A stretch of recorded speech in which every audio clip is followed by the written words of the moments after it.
स्वागत है दोस्तों आपका हमारे इस यूट्यूब चैनल पे। दोस्तों इस वीडियो में आज हम बहुत दिन से आप लोग इंतज़ार कर रहे थे कि सर दृष्टि आईएएस का 67th बीपीएससी का टेस्ट सीरीज शुरू करें। तो आज इसकी शुरुआत कर दिए हैं और हमारे पास 5 टेस्ट आया हुआ है, ठीक है। और 5 में से ये तीसरा नंबर टेस्ट है जो बहुत इम्पोर्टेंट है, इसलिए मैं पहले तीसरा से शुरू कर रहा हूँ, उसके बाद चौथा, उसके बाद पहला और दूसरा कर दूँगा, उसके बाद फिर लास्ट में 5वां कर दूँगा।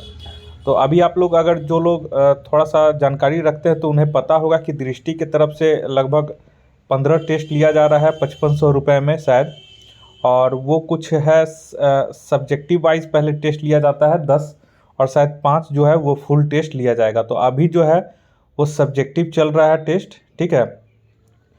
और सब्जेक्टिव करने का in the sense topic wise, जैसे साइंस का 150 क्वेश्चन, मॉडर्न हिस्ट्री से 150, मिडाइवल से 150, एनिशिएंट हिस्ट्री से 150 क्वेश्चन, इकोनॉमिक्स से 150, राज व्यवस्था से 150, वैसे करके ये अभी फ़िलहाल क्वेश्चन चल रहा है।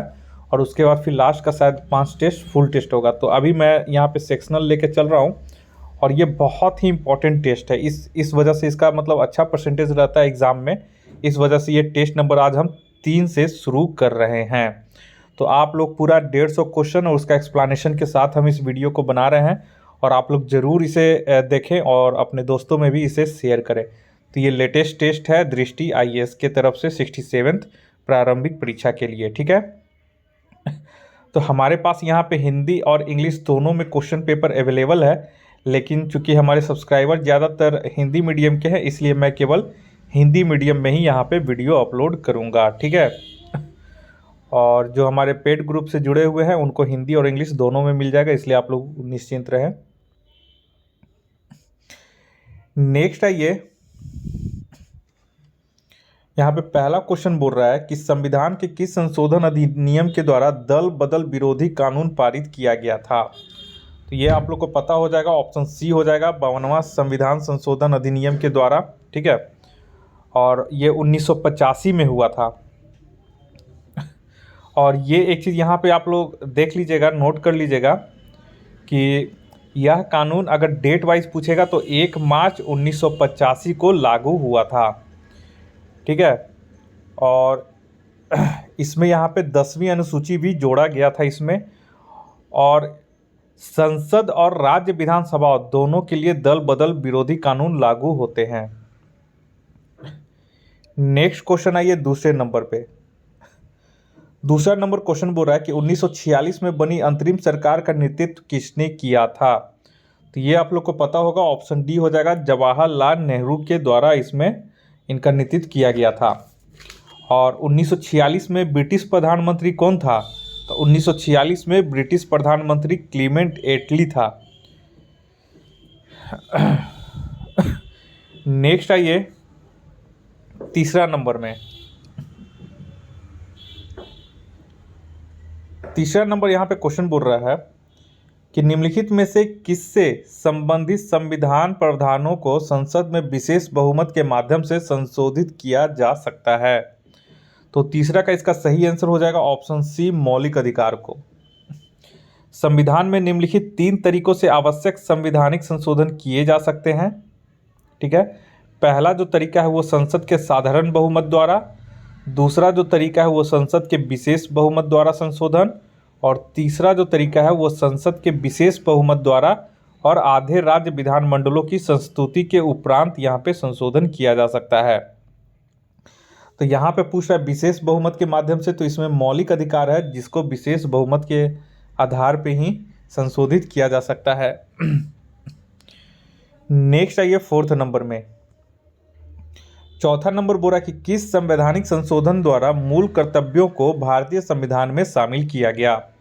तो चौथा का ये हो जाएगा ऑप्शन डी, 42वां संविधान संशोधन अधिनियम के द्वारा, ठीक है। और ये हुआ था 1976 में, और इसके द्वारा एक भाग 4A को में शामिल इसे किया गया है। और भाग 4A में क्या है, तो मूल कर्तव्य का वर्णन किया गया है। तो 4A अगर पूछेगा तो इसमें मूल कर्तव्यों का, फंडामेंटल ड्यूटीज़ का इसमें उल्लेख किया गया है। और फंडामेंटल ड्यूटीज़ कितने हैं, तो फंडामेंटल ड्यूटीज़ जो है वो 11 हैं, ठीक है।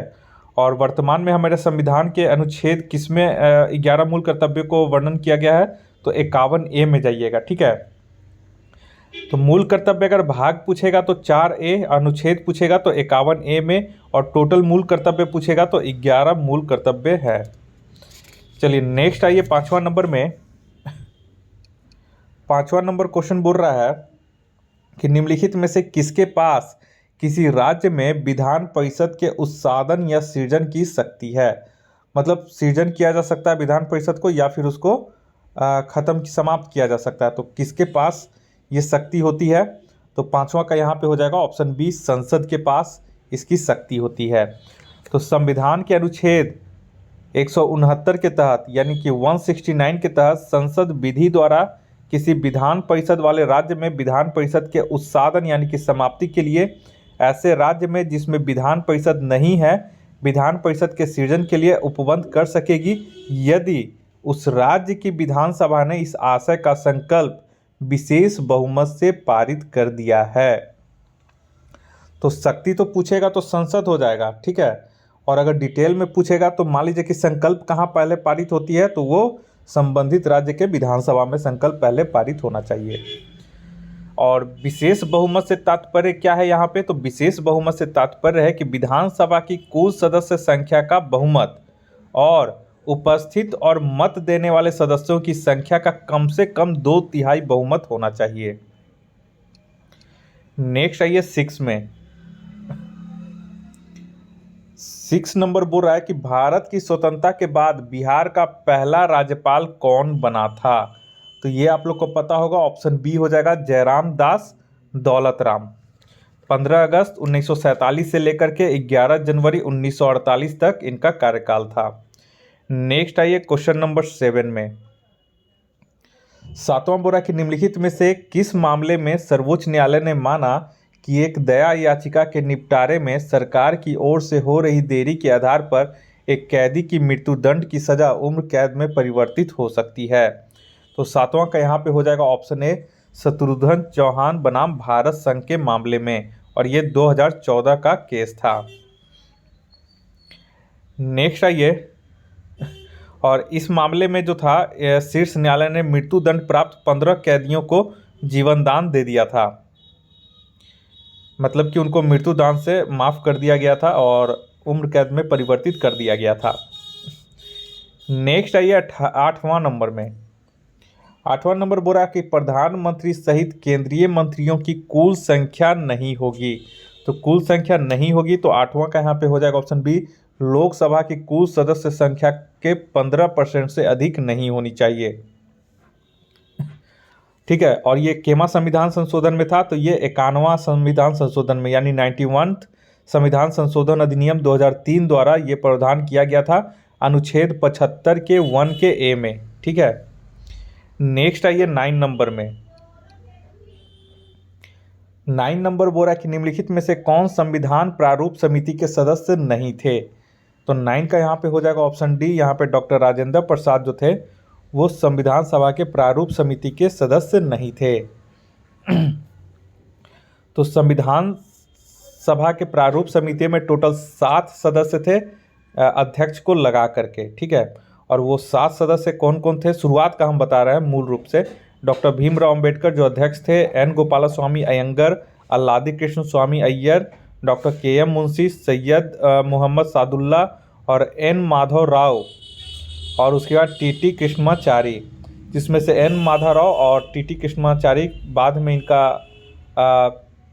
टी कृष्णमाचारी का तो मृत्यु हो गया था, उसके बाद फिर इनकी जगह दूसरा आया था, और उसके बाद एन माधव राव ने अपना त्यागपत्र दे दिया था उसके स्वस्थता के कारण, तो इनको फिर बाद में फिर दूसरे जगह लाया था, लेकिन मूल रूप से यही लोग 7 लोग थे।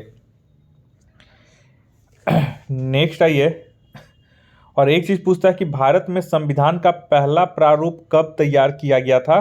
तो ये डेट याद रख लीजिए, फरवरी 1948 में। नेक्स्ट क्वेश्चन आइए 10वां नंबर में। बिहार विधानसभा में सीटों की कुल संख्या कितनी है। तो 10 का इसका जो सही आंसर हो जाएगा वो हो जाएगा ऑप्शन सी, 243। देखिए 243 में से 242 सीटों के लिए सदस्यों का चुनाव प्रत्यक्ष निर्वाचन द्वारा किया जाता है, जबकि एक सदस्य राज्यपाल द्वारा नामित किया जाता है। तो इस हिसाब से टोटल हो गया हमारा 243 सीट, ठीक है। और विधानसभा में 38 सीटें जो है वो अनुसूचित जातियों के लिए तथा 2 सीटें हैं अनुसूचित जनजातियों के लिए आरक्षित है। नेक्स्ट आइए 11 नंबर में।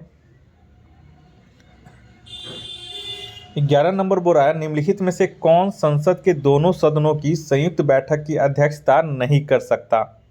तो कौन नहीं कर सकता है, तो 11 का यहाँ पे नोट कर लीजिएगा। 11 का हो जाएगा ऑप्शन ई। क्यों?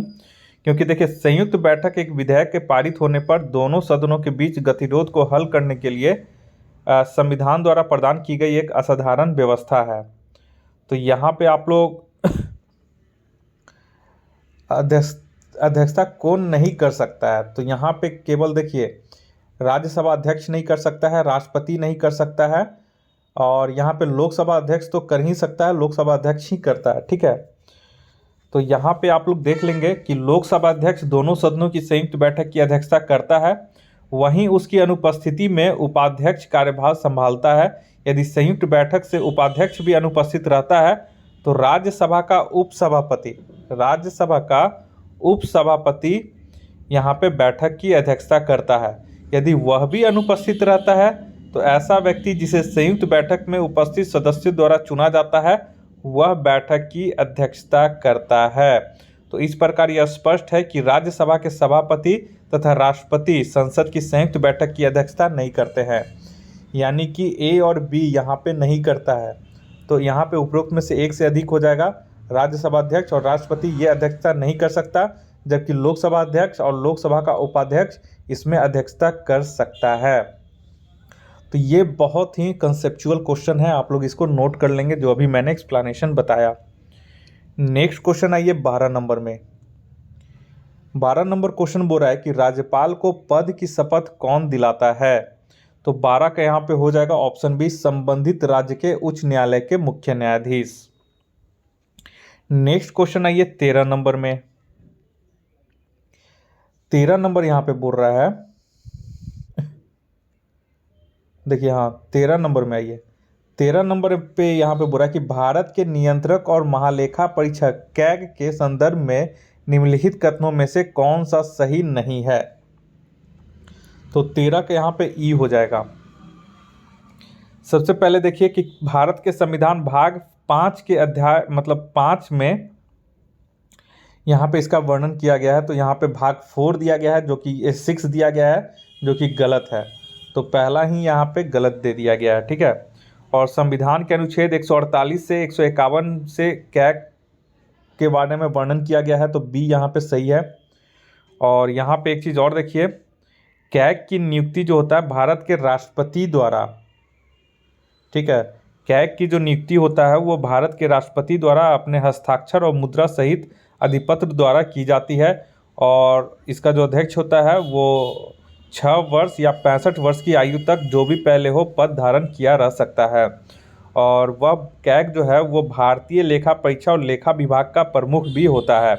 और यह सार्वजनिक धन का संरक्षक या guardian of the public purse इसे कहा जाता है, ठीक है।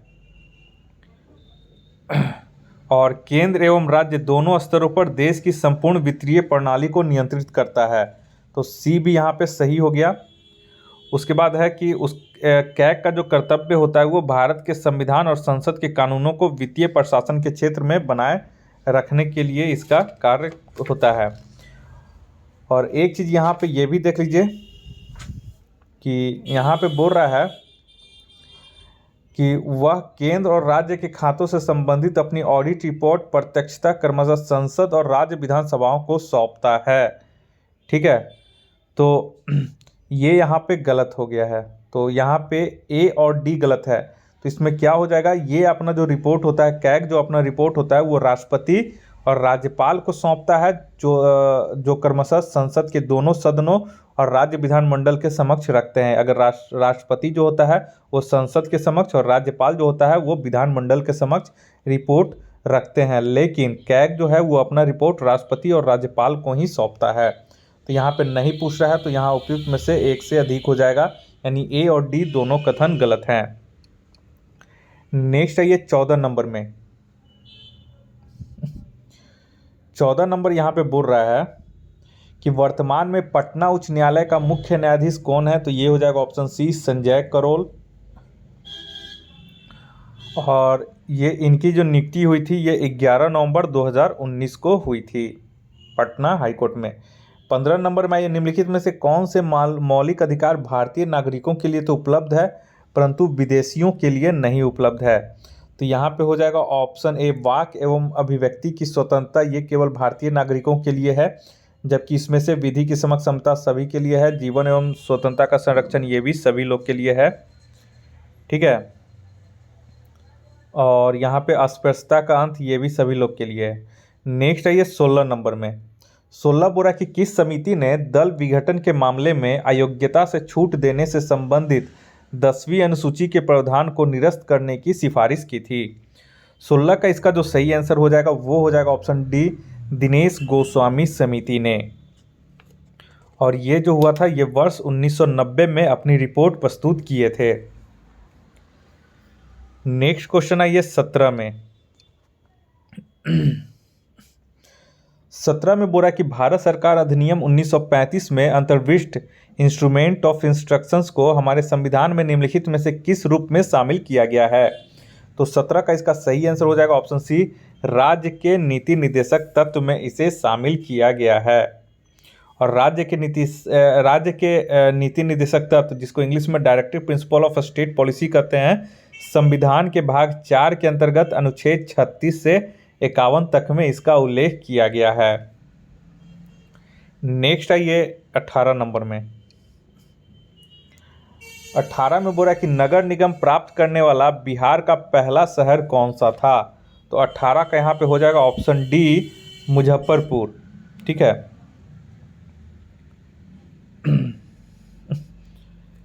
चलिए नेक्स्ट आइए 19 नंबर में 19 नंबर बोल रहा है कि भारतीय संविधान के अनुसार न्यायिक समीक्षा की शक्ति निम्नलिखित में से किसमें निहित है, तो 19 का यहाँ पे हो जाएगा ऑप्शन ई। क्योंकि देखिए न्यायिक समीक्षा के अनुसार इसमें सर्वोच्च न्यायालय ने कहा है कि न्यायिक समीक्षा की शक्ति संविधान की मूल संरचना के अंतर्गत आती है।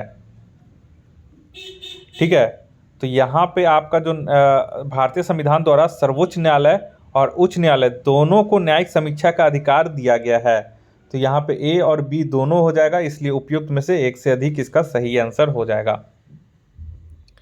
नेक्स्ट क्वेश्चन है ये 20 नंबर में 20 नंबर बोला कि किस मामले में सर्वोच्च न्यायालय ने यह निर्णय दिया कि अनुच्छेद 368 के तहत संसद को प्रदत्त संशोधनकारी शक्ति उसे संविधान की मूल संरचना में परिवर्तन करने की शक्ति नहीं देती है, तो 20 का यहाँ पे ये बहुत ही जो था ये चर्चा में रहा था, तो इसका ऑप्शन ए हो जाएगा केशवानंद भारती विवाद 1973 में सर्वोच्च न्यायालय ने। तो इसमें क्या हुआ था कि केशवानंद भारती विवाद 1973 में सर्वोच्च न्यायालय ने गोलकनाथ विवाद 1967 में दिए गए अपने निर्णय को ही खारिज कर दिया था, और इसमें 24वें संविधान संशोधन 1971 की वैधता को बरकरार रखा और व्यवस्था दी कि संसद मौलिक अधिकारों को सीमित कर सकती है अथवा किसी अधिकार को वापस ले सकती है। साथ ही सर्वोच्च न्यायालय ने संविधान की मूल संरचना का एक नया सिद्धांत दिया और न्यायालय ने कहा कि अनुच्छेद 368 के अंतर्गत संसद को प्रदत्त संशोधन का संवैधानिक अधिकार उसे संविधान की मूल संरचना में परिवर्तन करने का अधिकार नहीं देता है। नेक्स्ट आइए 21 नंबर में 21 नंबर बोल रहा है कि निम्नलिखित में से कौन से सरदार स्वर्ण सिंह समिति की अनुशंसा का परिणाम है, तो 21 का यहाँ पे सही आंसर हो जाएगा ऑप्शन ए, आप लोग जानते होंगे मूल कर्तव्य। ठीक है, 42वें संविधान संशोधन 1976 में भाग 4A में इसे जोड़ा गया था। नेक्स्ट आइए 22 नंबर में 22 में बोल रहा है कि भारतीय संविधान की प्रस्तावना में कितने प्रकार की स्वतंत्रताओं का उल्लेख किया गया है, तो 22 का यहाँ पे देख लीजिए, तो 22 का जो हो जाएगा इसका सही आंसर हो जाएगा 5 प्रकार का, तो यहाँ पे कोई ऑप्शन नहीं है, तो यहाँ पे 5 प्रकार की स्वतंत्रता का यहाँ पे वर्णन किया गया है। जिसमें देखिए, जिसमें क्या है, विचार की स्वतंत्रता, अभिव्यक्ति की स्वतंत्रता, विश्वास की स्वतंत्रता, ठीक, धर्म की स्वतंत्रता और उपासना की स्वतंत्रता। नेक्स्ट आइए 23 नंबर में। 23 नंबर क्वेश्चन बोल रहा है कि संविधान का कौन सा भाग देश में निर्वाचन के प्रावधानों से संबंधित है। तो 23 का यहाँ पे सही हो जाएगा ऑप्शन डी, भाग 15। संविधान का भाग 15 में अनुच्छेद 324 से 329 देश में चुनाव प्रणाली के संबंध में आवश्यक प्रावधान करता है। नेक्स्ट है ये क्वेश्चन नंबर 24 में। 24 में बोल रहा है कि प्रत्येक वित्तीय वर्ष के संबंध में भारत सरकार का वार्षिक वित्तीय विवरण सदन में उस दिन प्रस्तुत किया जाएगा जो, तो 24 का यहाँ पे हो जाएगा ऑप्शन बी, जो भारत का राष्ट्रपति निर्देशित करेगा। ठीक है, तो इसका आंसर ऑप्शन बी हो जाएगा 24 का। और एक चीज़ तो आप लोग जानते हैं कि भारतीय संविधान में बजट शब्द का कहीं भी प्रयोग नहीं किया गया है। बजट के जगह पे यहाँ पे वार्षिक वित्तीय विवरण का यहाँ पे उल्लेख किया गया है। नेक्स्ट है ये 25 में। 25 नंबर क्वेश्चन बोल रहा है कि निम्नलिखित में से कौन अंतर्राज्यीय परिषद इंटर स्टेट काउंसिल का अध्यक्षता करता है। तो 25 का यहाँ पे हो जाएगा ऑप्शन बी, प्रधानमंत्री। ठीक है, और सरकारी आयोग की अनुशंसा पर राष्ट्रपति आदेश के अनुसार 1990 द्वारा अनुच्छेद 263 के प्रावधानों के आधार पर इसकी व्यवस्था की गई है। नेक्स्ट है ये 26 में। 26 में बोल रहा है कि नागरिकता से संबंधित प्रावधानों का उल्लेख संविधान के किस भाग में किया गया है। तो 26 का यहाँ पे जो सही आंसर हो जाएगा वो हो जाएगा ऑप्शन ए, भाग 2 में। भारतीय संविधान के भाग 2 में अनुच्छेद 5 से 11 तक नागरिकता से संबंधित प्रावधान का उल्लेख किया गया है। नेक्स्ट है ये क्वेश्चन नंबर 27 में। 27 में बोला है कि संविधान के निम्नलिखित में से कौन से प्रावधान राज्य के नीति निर्देशक तत्व हैं। तो 27 का यहाँ पे हो जाएगा ऑप्शन सी, अंतर्राष्ट्रीय शांति एवं सुरक्षा को बढ़ावा देना। ठीक है, इसमें से जो ऑप्शन सी है यही इसमें से राज्य के नीति निर्देशक तत्व में शामिल है। नेक्स्ट है ये, और ये अनुच्छेद केमा है, तो अनुच्छेद 51 में इसका वर्णन किया गया है। शेष जो विकल्प हैं वो मौलिक अधिकार हैं या फिर मौलिक कर्तव्य हैं। नेक्स्ट है ये 28 नंबर में।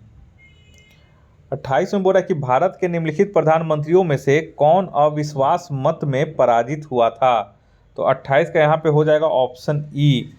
देखिए, संविधान के अनुसार किसी सरकार की सत्ता तभी बनी रह सकती है जब उस सरकार को लोकसभा में आवश्यक बहुमत प्राप्त हो, और संविधान के अनुच्छेद 75 के 3 में प्रावधान है कि मंत्रिपरिषद लोकसभा के प्रति सामूहिक रूप से उत्तरदायी होगा। तो यहाँ पे एक चीज़ देख लें कि विश्वनाथ प्रताप सिंह 1990 में, ठीक है, HD देवगौड़ा 1997 में और अटल बिहारी वाजपेयी 1999 में, इन लोगों के खिलाफ अविश्वास प्रस्ताव पर मतदान में ये पराजित हो गए थे। तो यहाँ पे बी, सी, डी तीनों होगा, तो उपरोक्त में से एक से अधिक हो जाएगा। नेक्स्ट आइए 29 नंबर में। 29 नंबर बोल रहा है कि भारत के उपराष्ट्रपति के रूप में निर्वाचित होने वाला व्यक्ति न्यूनतम कितनी आयु पूरा कर चुका हो। तो 29 का यहाँ पे हो जाएगा ऑप्शन डी, 35 वर्ष, और अधिकतम का इसमें संविधान में कोई वर्णन नहीं किया गया है। नेक्स्ट है ये 30 में। 30 नंबर क्वेश्चन बोल रहा है कि राज्य के नीति निर्देशक तत्वों के विषय में निम्नलिखित कथनों में से कौन से सही नहीं है। तो 30 का इसका जो सही आंसर हो जाएगा वो हो जाएगा ऑप्शन डी, कि ये प्रावधान राज्य पर नकारात्मक दबाव आरोपित करता है। ये जो है ये गलत है। ठीक है, जबकि इसका सही जो है ये कि सकारात्मक दबाव आरोपित करता है। बाकी इसमें से सभी जो है वो सभी सही हैं। नेक्स्ट आइए 31 नंबर में। 31 नंबर में क्वेश्चन बोल रहा है कि निम्नलिखित में से किस रीट का अर्थ है प्राधिकृत या वारंट द्वारा। तो यहाँ पे सही आंसर हो जाएगा ऑप्शन ए, अधिकार परीक्षा। तो यहाँ पे नोट कर लें कि 5 तरह का रिट जारी किया जाता है सुप्रीम कोर्ट के द्वारा आर्टिकल 32 के तहत, और आपका हाई कोर्ट के द्वारा आर्टिकल 226 के तहत रिट जारी किया जाता है। तो वो कौन सा 5 रिट है? एक है बंदी प्रत्यक्षीकरण, परमादेश, प्रतिषेध और अधिकार परीक्षा, और एक है उत्प्रेषण। नेक्स्ट है ये 32 नंबर में। 32 में बोल रहा है कि भारतीय संविधान में कौन से अनुसूची स्वायत्त जिला परिषद से संबंधित है? तो 32 का हो जाएगा ऑप्शन सी, छठी अनुसूची जो है वो आपका छठी अनुसूची में 244(2) और 275(1) जनजातीय समुदाय को प्राप्त स्वायत्ता प्रदान करती है, और इसमें जो शामिल राज्य हैं वो है असम, त्रिपुरा, मेघालय, मिजोरम, छठी अनुसूची के तहत ही स्वायत्त क्षेत्र हैं। चलिए नेक्स्ट आइए 33 नंबर में। 33 नंबर बोल रहा है कि किसकी अनुशंसा पर धन विधेयक यानी कि मनी बिल लोकसभा में पेश किया जाता है? तो 33 का आप लोग को पता होगा, ये तो हो जाएगा किसकी अनुशंसा पर, ठीक है। तो राष्ट्रपति की अनुशंसा पर मनी बिल लोकसभा में पेश किया जाता है, लेकिन ये कौन निर्धारित करता है कि कोई विधेयक धन विधेयक होगा कि नहीं? तो ये निर्धारित करेगा लोकसभा अध्यक्ष, ठीक है। तो आप लोग इसे ध्यान से आंसर मारिएगा। बहुत लोग क्वेश्चन पढ़े समझे नहीं और लोकसभा अध्यक्ष मार दिए। नहीं, यहाँ पे बोला कि इसकी अनुशंसा पर लोकसभा में पेश किया जाता है धन विधेयक, तो राष्ट्रपति की अनुशंसा पर। और निर्धारित कौन करता है कि धन विधेयक होगा कि नहीं? तो वो लोकसभा अध्यक्ष। नेक्स्ट आइए 34 में। 34 नंबर क्वेश्चन बोल रहा है कि संसद के संयुक्त बैठक के संदर्भ में निम्नलिखित कथनों में कौन से सही हैं? तो 34 का यहाँ पे हो जाएगा ऑप्शन ई। पहला देखिए, संसद के दोनों सदनों की संयुक्त बैठक का प्रावधान संविधान के अनुच्छेद 108 में है, जिसमें 108 में राष्ट्रपति को शक्ति दिया गया है कि संसद की दोनों सदनों की संयुक्त बैठक आयोजित कर सकेगा, ठीक है। तो यहाँ पे आप लोग देखिए, ये तो पहला तो सही है, पहला नंबर सही है। संयुक्त बैठक राष्ट्रपति द्वारा बुलाई जाती है, तो बुलाई तो राष्ट्रपति के द्वारा ही बुलाई जाती है, तो दूसरा भी सही है। और इस सत्र का पीठासीन अधिकारी लोकसभा अध्यक्ष होता है, तो सी भी सही है। और संयुक्त बैठक का यहाँ पे बोल रहा है कि कोरम जो है वो दोनों सदनों की कुल सदस्य संख्या का 1/10 भाग होता है, तो ये भी यहाँ पे सही है। तो यहाँ पे सभी सही हैं, तो उपरोक्त में से एक से अधिक हो जाएगा, ऑप्शन ई इसका सही हो जाएगा। नेक्स्ट आइए 35 नंबर में। 35 नंबर बोल रहा है कि निम्नलिखित में से किसका उल्लेख संसद की नियम प्रक्रिया में नहीं किया गया है? तो 35 का इसका सही आंसर हो जाएगा ऑप्शन बी, शून्यकाल का जो है इसका उल्लेख संसद की नियम प्रक्रिया में नहीं किया गया है, और यह बिना किसी पूर्व सूचना के किसी मामले पर प्रश्न उठाने के लिए संसद के सदस्यों के लिए एक अनौपचारिक उपकरण है, ठीक है। नेक्स्ट आइए 36 नंबर। 36 नंबर क्वेश्चन बोल रहा है कि भारत के संविधान में शिक्षा के अधिकार को किस संविधान संशोधन के माध्यम से मूल अधिकारों में जोड़ा गया है? तो 36 का यहाँ पे जो सही हो जाएगा वो हो जाएगा ऑप्शन डी, संविधान के 86वां संविधान संशोधन अधिनियम 2002 के द्वारा इसे जोड़ा गया है, ठीक है। तो ऑप्शन डी इसका सही हो जाएगा। तो ये भी बहुत इंपॉर्टेंट क्वेश्चन है। और देखिए, अनुच्छेद 21A में घोषणा की गई है कि राज्य 6 से 14 वर्ष तक की आयु के सभी बच्चों को निःशुल्क एवं अनिवार्य शिक्षा उपलब्ध करवाएगा। तो ये किस में है? तो ये 86वें संविधान संशोधन अधिनियम 2002 के माध्यम से। नेक्स्ट आइए 37 में। 37 नंबर क्वेश्चन बोल रहा है कि संविधान का निम्नलिखित में से कौन सा अनुच्छेद राष्ट्रपति को अध्यादेश लाने की शक्ति प्रदान करता है? तो 137 का आपका पता होगा, अनुच्छेद 123, ऑप्शन सी इसका सही हो जाएगा। नेक्स्ट आइए 138 में। 138 में बोल रहा है कि संविधान के किस अनुच्छेद में उल्लेख किया गया है कि राष्ट्रपति की सहायता एवं परामर्श के लिए प्रधानमंत्री की अध्यक्षता वाली मंत्रिपरिषद होगी? तो 38 का इसका भी आप लोग को पता होगा, ऑप्शन डी हो जाएगा। अनुच्छेद 74 के 1 में इसका वर्णन किया गया है, यानी कि अनुच्छेद 74 में। नेक्स्ट आइए 39 नंबर में।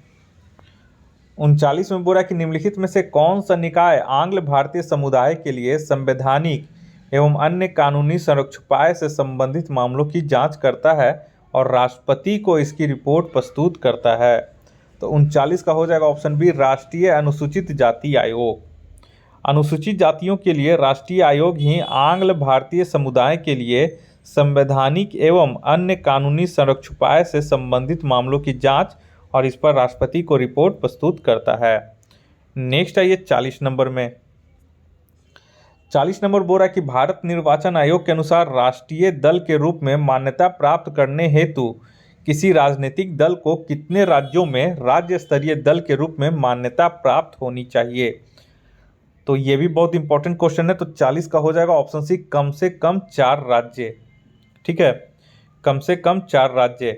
और लोकसभा चुनावों में कुल लोकसभा सीटों की 2% यानी कि 11 सीटों पर जीत हासिल की हो तथा ये सीटें कम से कम 3 अलग अलग राज्यों से हो। ठीक है, और भी कुछ शर्तें हैं कि जैसे लोकसभा या राज्य के विधानसभा चुनावों में 4 अलग अलग राज्यों से कुल वैध मतों के 6% मत प्राप्त करें या इसके अतिरिक्त 4 लोकसभा सीटों पर जीत दर्ज करें। ठीक है, और यदि कोई दल 4 या इससे अधिक राज्यों में राज्य स्तरीय दल के रूप में मान्यता प्राप्त करे। तो इस तरह से कुछ इसके शर्तें हैं जो पूरा होने पे उन्हें राष्ट्रीय दल का दर्जा प्राप्त हो जाता है, राज्य स्तरीय दल के रूप में उन्हें मान्यता प्राप्त मिल जाती है। नेक्स्ट है ये 41 नंबर में। 41 नंबर है कि निम्नलिखित में से कौन पृथक बिहार राज्य की मांग करने वाला प्रथम व्यक्ति था। तो ये हो जाएगा ऑप्शन सी, डॉक्टर सच्चिदानंद सिन्हा।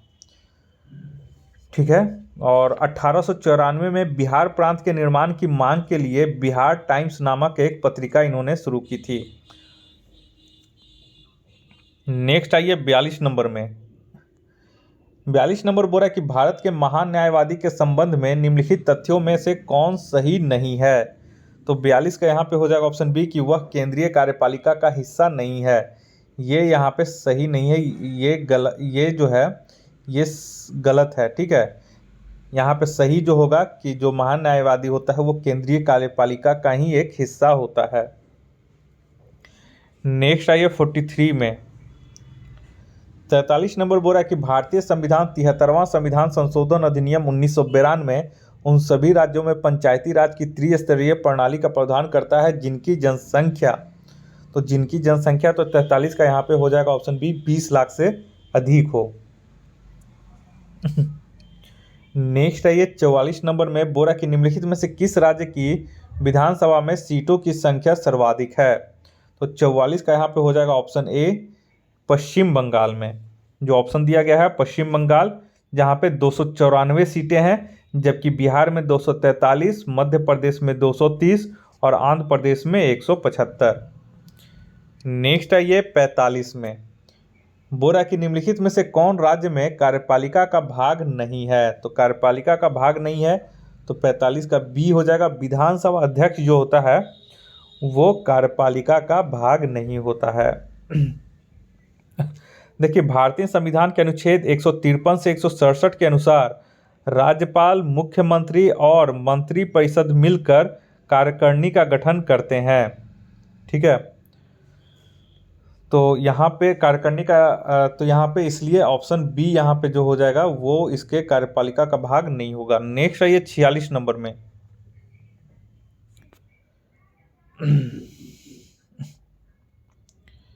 यहाँ पे 46 नंबर बोल रहा है,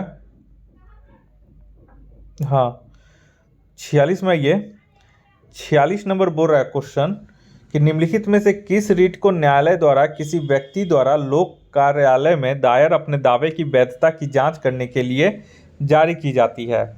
तो 46 का इसका जो सही आंसर हो जाएगा ऑप्शन डी, अधिकार परीक्षा के तहत, सर्वोच्च न्यायालय द्वारा आर्टिकल 32 के तहत और उच्च न्यायालय के द्वारा 226 के तहत ये रीट जारी किया जाता है। नेक्स्ट आइए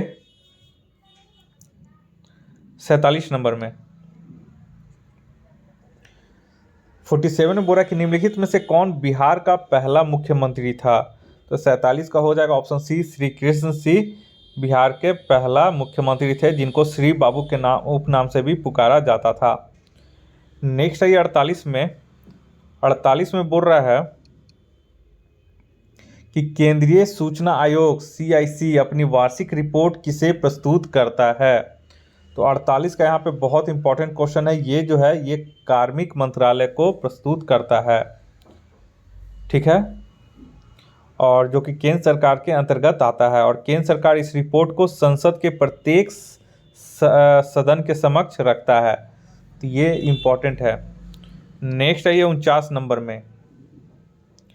49 में बोला कि बिहार लोक सेवा आयोग कब अस्तित्व में आया। आप लोग BPSC देने जा रहे हैं तो ये भी क्वेश्चन आप लोग को जानना चाहिए। तो बिहार पब्लिक सर्विस कमीशन यानी कि बिहार लोक सेवा आयोग भारत के संविधान द्वारा बनाए गए एक निकाय जिसका वर्णन अनुच्छेद 315 में किया गया है, ठीक है। तो इसका गठन कब किया गया, कब अस्तित्व में आया, तो ये 1 अप्रैल 1949 को। तो ऑप्शन सी इसका सही हो जाएगा। आप लोग याद रखिएगा 1 अप्रैल 1949 को। हाँ, और एक चीज़ और याद रखिएगा कि BPSC के अध्यक्ष और सदस्यों का कार्यकाल 6 वर्ष या 62 वर्ष की आयु प्राप्त करने तक इनमें से जो भी पहले होता है। नेक्स्ट है ये क्वेश्चन नंबर 50 में। 50 बुरा निम्नलिखित गणमान्य पद धारकों में से कौन वरीयता के क्रम में सर्वोच्च स्थान पर है, ठीक है। तो 50 का इसमें हो जाएगा ऑप्शन बी। लोकसभा अध्यक्ष जो होता है वो सर्वोच्च स्थान पे है। उसके बाद इसमें केंद्रीय मंत्रिमंडलीय मंत्री आते हैं और इसके बाद फिर सर्वोच्च न्यायालय आते हैं और इसके बाद राज्यसभा के उपसभापति आते हैं। नेक्स्ट है ये 51 नंबर में। 51 में बोला कि बिहार विधानसभा में अनुसूचित जातियों के लिए कितनी सीटें आरक्षित है। तो 51 का इसका हो जाएगा ऑप्शन बी। 38 सीटें इसमें आरक्षित हैं। तो बिहार में विधानसभा में कुल 243 सीट हैं जिसमें से 38 सीटें जो हैं वो अनुसूचित जातियों के लिए आरक्षित हैं, जबकि अनुसूचित जनजाति के लिए 2 सीटें आरक्षित हैं। नेक्स्ट है ये 52 नंबर में। अगर आप लोग को कोई क्वेश्चन में डाउट है या फिर आपको लग रहा है कि इसका आंसर मैंने गलत बता दिया तो आप लोग एक बार कमेंट करके जरूर हमें बताएं।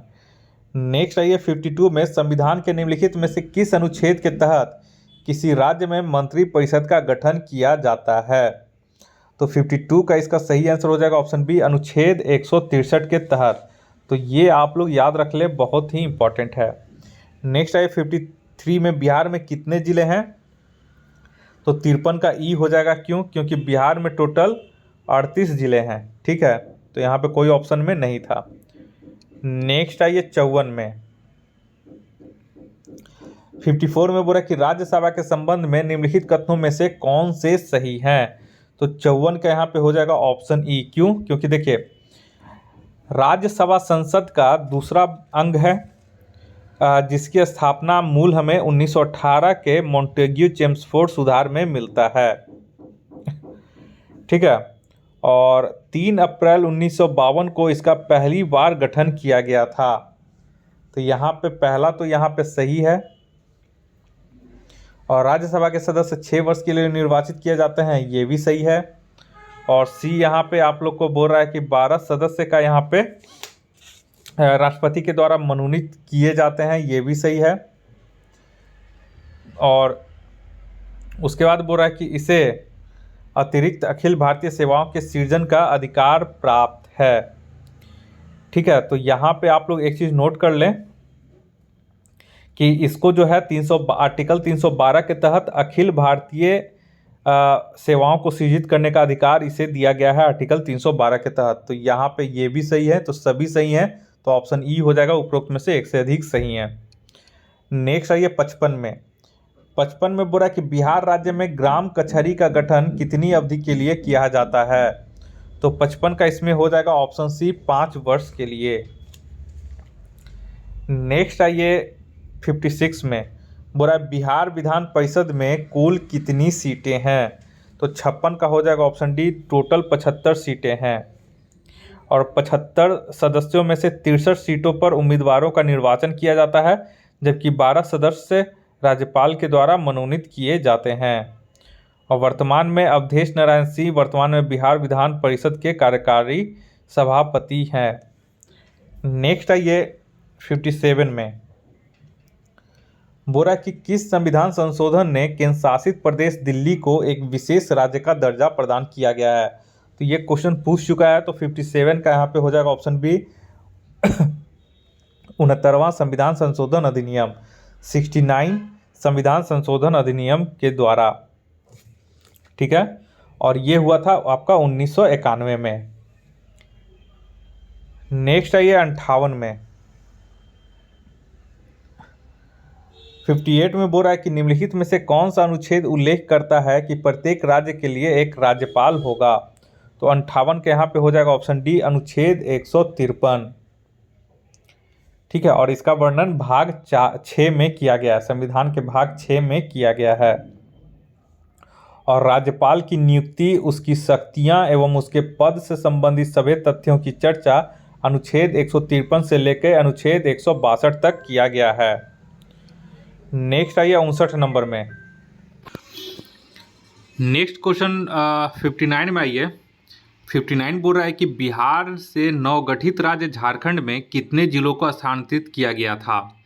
तो 59 का यहाँ पे हो जाएगा ऑप्शन सी 18 जिलों को झारखंड को स्थानांतरित किया गया था, ठीक है। उस समय बिहार में जो थे 37 जिले थे, नहीं सॉरी, जबकि बिहार में 37 जिले रह गए और झारखंड को 18 जिले मिले, ठीक है। तो 15 नवंबर 2000 को बिहार पुनर्गठन अधिनियम 2000 द्वारा बिहार की भूमि क्षेत्र का 45.85% झारखंड को दे दिया गया। तो उस समय मूल रूप से आपको झारखंड में 18 जिले और फिर बिहार में 37 जिले रह गए थे। नेक्स्ट आइए 60 नंबर में, 60 नंबर क्वेश्चन बोल रहा है कि मगध प्रमंडल का मुख्यालय है। तो मगध प्रमंडल का मुख्यालय कहाँ पे है। तो ये हो जाएगा ऑप्शन डी गया में। और बिहार के 38 जिले में 9 प्रमंडल हैं, याद रखिएगा। और वो 9 प्रमंडल कौन कौन से हैं। तो पटना, तिरहुत, मगध, मुंगेर, भागलपुर, सारण, पूर्णिया, दरभंगा और कोसी। नेक्स्ट क्वेश्चन आइए 61 नंबर में। 61 नंबर क्वेश्चन बोल रहा है कि बिहार दिवस मनाया जाता है। तो बिहार दिवस कब मनाया जाता है। तो ये हो जाएगा ऑप्शन सी 22 मार्च को मनाया जाता है। क्यों। क्योंकि 22 मार्च 1912 को अंग्रेजों ने बिहार राज्य को बंगाल प्रेसिडेंसी से अलग किया था। नेक्स्ट आइए 62 नंबर में, 62 में बोल रहा है कि बिहार की आधिकारिक भाषाएं कौन सी हैं। तो 62 का यहाँ पे देखिए, 62 का जो हो जाएगा वो हो जाएगा ई। क्यों। क्योंकि बिहार की जो आधिकारिक भाषाएं हैं वो है आपका उर्दू और हिंदी, ठीक है। तो हिंदी और यहाँ पे उर्दू, ए और सी दोनों हो जाएगा। तो फिर में से एक से अधिक हो जाएगा।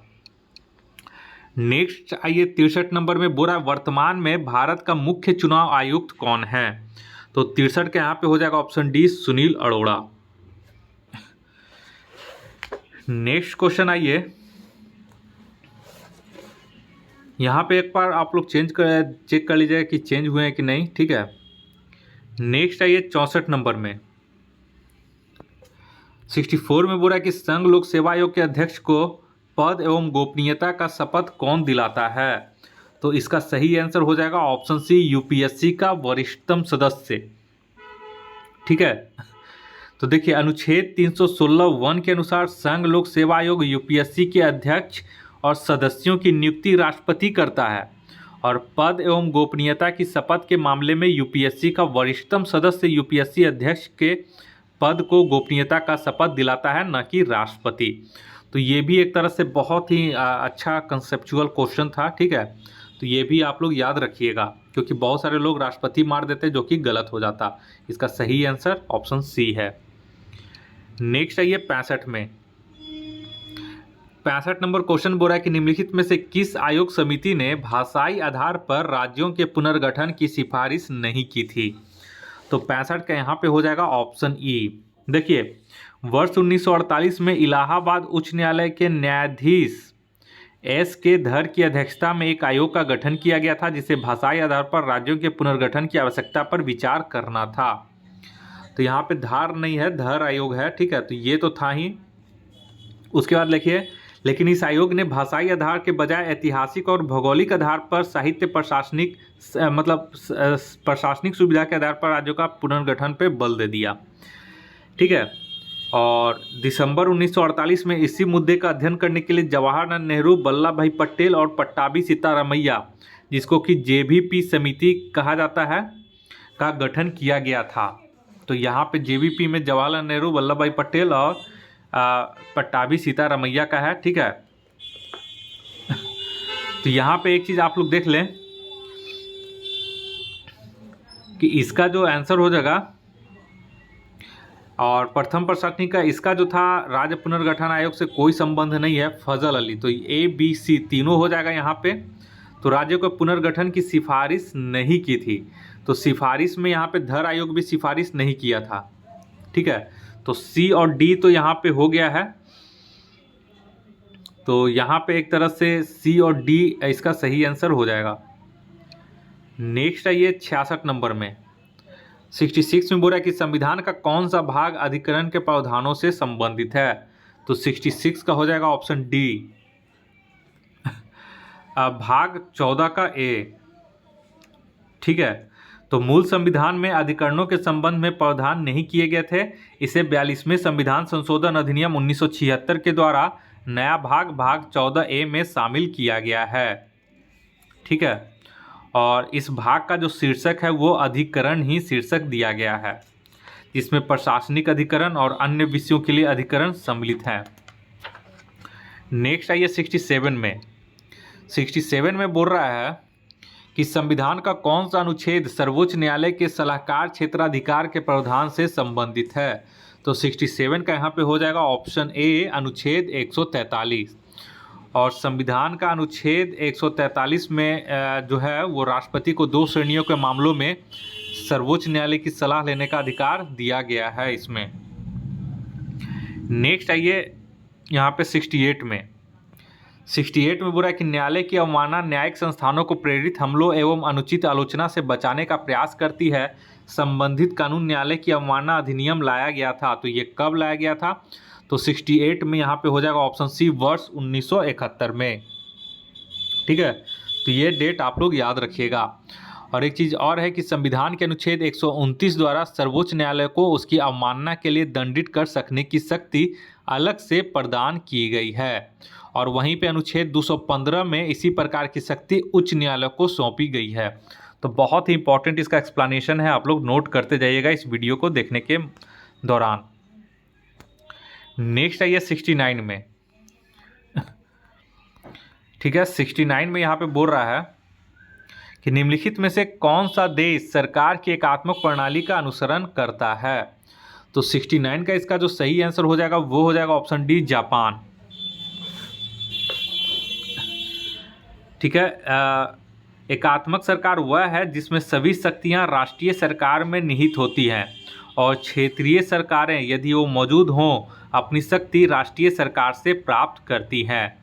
तो यहाँ पे जो ऑप्शन दिया गया है इसमें जापान इसका सही हो जाएगा। वैसे ब्रिटेन, फ्रांस, जापान, चीन, Italy, Belgium, Norway, Sweden, Spain आदि देशों में एकात्मक सरकार का मॉडल है। नेक्स्ट आइए 70 नंबर में। 70 में बोला है कि निम्नलिखित में से किस वाद में सर्वोच्च न्यायालय ने यह प्रतिपादित किया कि उद्देशिका संविधान का एक अंग है। तो 70 का ये हो जाएगा ऑप्शन ई। क्यों? क्योंकि देखिए बेरूबारी संघ मामले 1960 में सर्वोच्च न्यायालय ने कहा कि प्रस्तावना संविधान में कई प्रावधानों के पीछे के सामान्य प्रयोजनों को दर्शाती है और इस प्रकार संविधान निर्माताओं की मन की कुंजी है। और प्रस्तावना के महत्व को यह मान्यता देने के बावजूद सर्वोच्च न्यायालय ने विशेष रूप से कहा कि प्रस्तावना जो है वो संविधान का भाग नहीं है। तो इसमें तो सुप्रीम कोर्ट ने नहीं कहा था। ठीक है। उसके बाद ये केशवानंद भारती मामले 1973 में प्रस्तावना को संविधान का अंग माना है। मतलब सर्वोच्च न्यायालय ने इस पूर्व के इस मत को खारिज कर दिया और प्रस्तावना को फिर संविधान का अंग माना था। ठीक है। तो यहाँ पे केशवानंद भारती में संविधान का एक अंग माना है सर्वोच्च न्यायालय ने। उसके बाद नेक्स्ट आइए कि भारतीय जीवन बीमा निगम 1965 के बाद में एक बार पुनः सर्वोच्च न्यायालय ने कहा कि प्रस्तावना संविधान का अभिन्न अंग है। तो यहाँ पे देखिए केशवानंद भारती हो गया, भारतीय जीवन बीमा निगम, दोनों में सुप्रीम कोर्ट ने कहा है की उद्देशिका संविधान का अंग है। अब नेक्स्ट आइए, मेनका गांधी मामले 1978 में सर्वोच्च न्यायालय के निर्णय ने अनुच्छेद 21 के दायरे में व्यापक विस्तार किया और प्रस्तावना में प्रदत्त आश्वासन के अनुरूप भारत को कल्याणकारी राज्य बनाने का लक्ष्य को साकार किया था। तो यहाँ पे जो केवल दो है, ए और बी, इसी दोनों में उद्देशिका को संविधान का अंग सर्वोच्च न्यायालय ने माना था, ऐसा उसमें मतलब कहा गया था। तो ये हो जाएगा एक से अधिक, ए और बी इसका सही हो जाएगा। नेक्स्ट आइए 71 में बोला कि आंचलिक परिषद के अध्यक्ष के रूप में कौन कार्य करता है। तो 71 का हो जाएगा ऑप्शन डी, गृह मंत्री जो है वो आंचलिक परिषद के रूप में कार्य करता है। आंचलिक परिषद यानी कि क्षेत्रीय परिषद, ठीक है, इसका अध्यक्ष जो होता है वो गृह मंत्री ही होता है। नेक्स्ट आइए 72 नंबर में। 72 नंबर में बोला कि निम्नलिखित में से कौन दिल्ली के अतिरिक्त किसी अन्य स्थान को सर्वोच्च न्यायालय के स्थान के रूप में नियुक्त करने का अधिकार प्रदान करता है। तो 72 का ये हो जाएगा ऑप्शन सी, भारत के मुख्य न्यायाधीश को ये अधिकार प्रदान करता है। नेक्स्ट है ये 73 में। 73 नंबर क्वेश्चन बोल रहा है कि निम्नलिखित में से कौन संविधान के अनुच्छेद 15 में उल्लेखित प्रावधानों के तहत भेदभाव का आधार नहीं है। तो 73 का इसका सही आंसर हो जाएगा ऑप्शन ए, निवास स्थान। तो अनुच्छेद 15 के अनुसार कोई नागरिक केवल धर्म, मूल वंश, जाति, लिंग, जन्म स्थान या इनमें से किसी भी आधार पर दुकानों, सार्वजनिक भोजनालयों, होटलों, सार्वजनिक मनोरंजन स्थलों में प्रवेश अथवा पूर्णतः या अंशतः राज्य निधि से पोषित अथवा साधारण जनता के प्रयोग के लिए समर्पित कुओं, तालाबों, स्नान घाटों, सड़कों एवं सार्वजनिक समागम के स्थानों के उपयोग के संबंध में किसी भी दायित्व, निर्बंधन या शर्त के अधीन नहीं होगा। तो यहाँ पे ऑप्शन ए यहाँ पे हो जाएगा, निवास स्थान इसमें जो है इसमें वर्णन नहीं है, भेदभाव का आधार नहीं है। नेक्स्ट आइए 74 में। 74 में बोल रहा है 74 में कि संविधान संशोधन के संबंध में निम्नलिखित कथनों में से कौन से सही नहीं है। तो 74 का यहाँ पे हो जाएगा ये पहला ऑप्शन, ऑप्शन ए, एक संशोधन विधेयक केवल लोकसभा में प्रस्तुत किया जा सकता है, ये जो सही नहीं है, बाकी इसमें सभी जो है वो सही हैं। तो संविधान के संशोधन का आरंभ संसद के किसी भी संबंध में इस प्रयोजन के लिए विधेयक पूरा स्थापित करके ही किया जा सकेगा और किसी राज्य विधानमंडल में नहीं किया जाएगा। नेक्स्ट आइए 75 में। 75 में बोल रहा है कि निम्नलिखित में से किस राज्य में विधान परिषद नहीं है। तो 75 का यहाँ पे ई हो जाएगा। क्यों? क्योंकि देखिए संविधान के अनुच्छेद 169 के तहत राज्यों में भी विधानसभा के अलावा एक विधान परिषद भी हो सकती है, इसका वर्णन किया गया है। तो देखिए वर्तमान में भारत के 6 राज्यों में विधान परिषद हैं। कौन कौन से वो 6 राज्य हैं? तो आंध्र प्रदेश, तेलंगाना, उत्तर प्रदेश, बिहार, महाराष्ट्र, कर्नाटक। ठीक है, तो यहाँ पे पूछा नहीं है, तो यहाँ पे देखिए उड़ीसा और हिमाचल प्रदेश में नहीं है। तो बी और डी इसका सही आंसर हो जाएगा, ऑप्शन ई। 76 में ये बिहार का सचिवालय स्थित है, तो ये तो हो जाएगा पटना में, 76 का बी। नेक्स्ट आइए 77 में। बोला बिहार राज्य में कितनी बार राष्ट्रपति शासन लगाया गया है। तो 77 का यहाँ पे हो जाएगा ऑप्शन डी, 8 बार अब तक लगाया जा चुका है। ठीक है, नेक्स्ट आइए 78 में। 78 में बोल रहा है कि निम्नलिखित में से कौन पटना उच्च न्यायालय की पहली महिला मुख्य न्यायाधीश रही हैं। तो बहुत इंपॉर्टेंट क्वेश्चन है। तो 78 का इसका जो सही हो जाएगा ऑप्शन बी, रेखा देसित। ठीक है, पूरा नाम इनका है रेखा मनहरलाल देसित। ठीक है, नेक्स्ट आइए, और ये जो थी 21 जून 2010 को उन्हें पटना उच्च न्यायालय के मुख्य न्यायाधीश के रूप में पदोन्नत किया गया था और वह पटना उच्च न्यायालय की पहली मुख्य न्यायाधीश बनी थी। नेक्स्ट आइए 79 में। 79 में बोला कि राज्य की विधानसभा में सदस्यों की अधिकतम और न्यूनतम संख्या कितनी होती है। तो 79 का इसका जो सही हो जाएगा ऑप्शन ए, क्रमशः 500 अधिकतम होगी और न्यूनतम जो है वो 60 है। नेक्स्ट आइए 80 नंबर में। 80 में बोल रहा है कि किसी विधेयक पर गतिरोध की स्थिति में संसद की संयुक्त बैठक आयोजित करने के प्रावधान का उपयोग अब तक कितनी बार किया गया है। तो 80 का इसका जो सही आंसर हो जाएगा वो हो जाएगा सी, 3 बार किया गया है। ठीक है, नेक्स्ट आइए। अच्छा, 3 बार कब कब किया गया है वो याद कर लीजिए, वो भी कभी कभी पूछ देता है।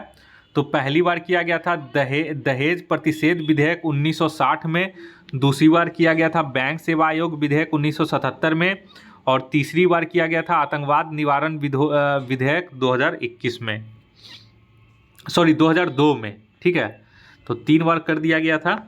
नेक्स्ट है 81 में।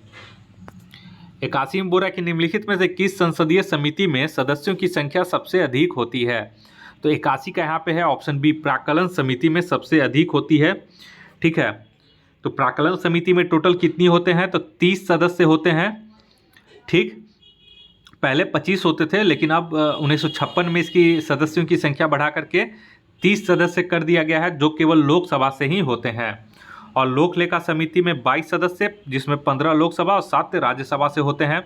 वहीं सार्वजनिक उपक्रम समिति में 15 सदस्य होते हैं, जिसमें से 10 लोकसभा में से और 5 राज्यसभा से, जो कि अब 22 कर दिया गया है। ठीक है, नोट कर लीजिएगा कि सार्वजनिक उपक्रम समिति में अब सदस्यों की संख्या 22 कर दी गई है, पहले 15 थी।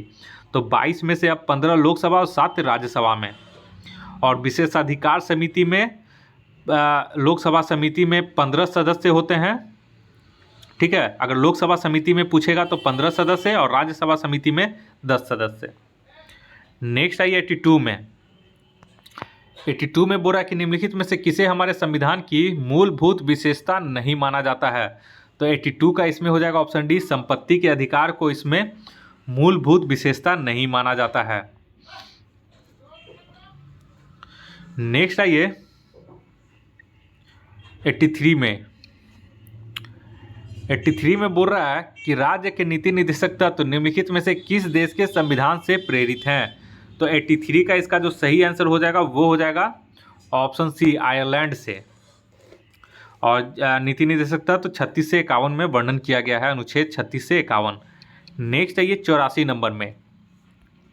84 बोल रहा है कि लोकसभा का सामयिक अध्यक्ष यानी कि प्रोटेम स्पीकर नियुक्त निर्वाचित किया जाता है। तो कैसे किया जाता है, तो 84 का यहाँ पे डी हो जाएगा, निर्वाचित किया जाता है राष्ट्रपति के द्वारा। याद रखिएगा आप लोग। ठीक है, राष्ट्रपति द्वारा नवनिर्वाचित लोकसभा के एक सदस्य को सामयिक अध्यक्ष यानी कि प्रोटेम स्पीकर के रूप में नियुक्त किया जाता है। और जब नया अध्यक्ष चुन लिया जाता है तो फिर प्रोटेम स्पीकर का पद स्वयं समाप्त हो जाता है। नेक्स्ट आइए 85 नंबर में। 85 में बोल रहा है कि निम्नलिखित में से कौन सा सही वरीयता अनुक्रम में है। ठीक है, तो 85 का यहाँ पे हो जाएगा बी, पहले राष्ट्रपति, उसके बाद प्रधानमंत्री, उसके बाद उप प्रधानमंत्री, उसके बाद भारत का मुख्य न्यायाधीश। नेक्स्ट आइए 86 में। 86 में बोल रहा है कि निम्नलिखित में से कौन सा पद संविधान के मूल पाठ में नहीं था बल्कि 44वें संविधान संशोधन अधिनियम 1978 के द्वारा अनुच्छेद 352 में शामिल किया गया।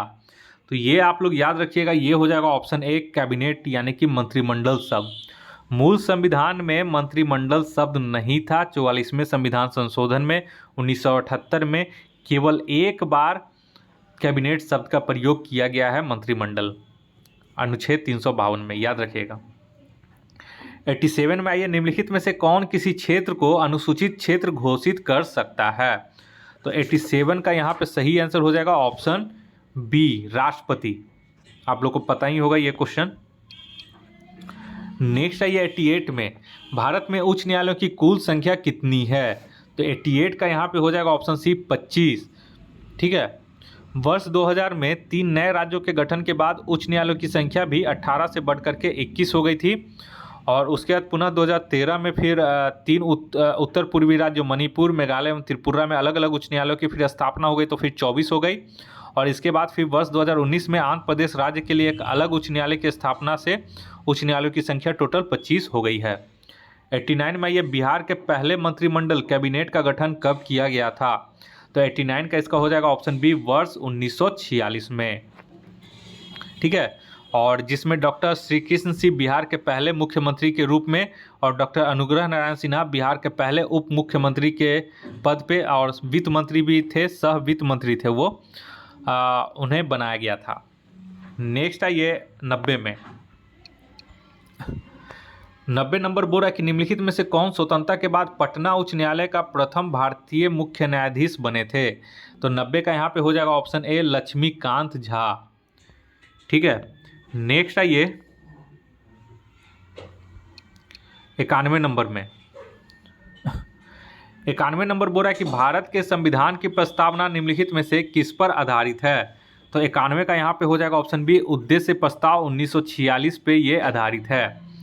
ठीक है, और नेहरू दिए थे 13 दिसंबर 1946 को उद्देश्य प्रस्ताव प्रस्तुत किए थे और 22 जनवरी 1947 को संविधान सभा ने इसे अंगीकार किया था। नेक्स्ट आइए 92 में। 92 में बोल रहा है कि निम्नलिखित में से कौन सा रिट किसी व्यक्ति के विरुद्ध जारी किया जाता है। तो 92 का यहाँ पे हो जाएगा ऑप्शन डी बंदी प्रत्यक्षीकरण हैबियस कॉर्पस। नेक्स्ट है 93 में।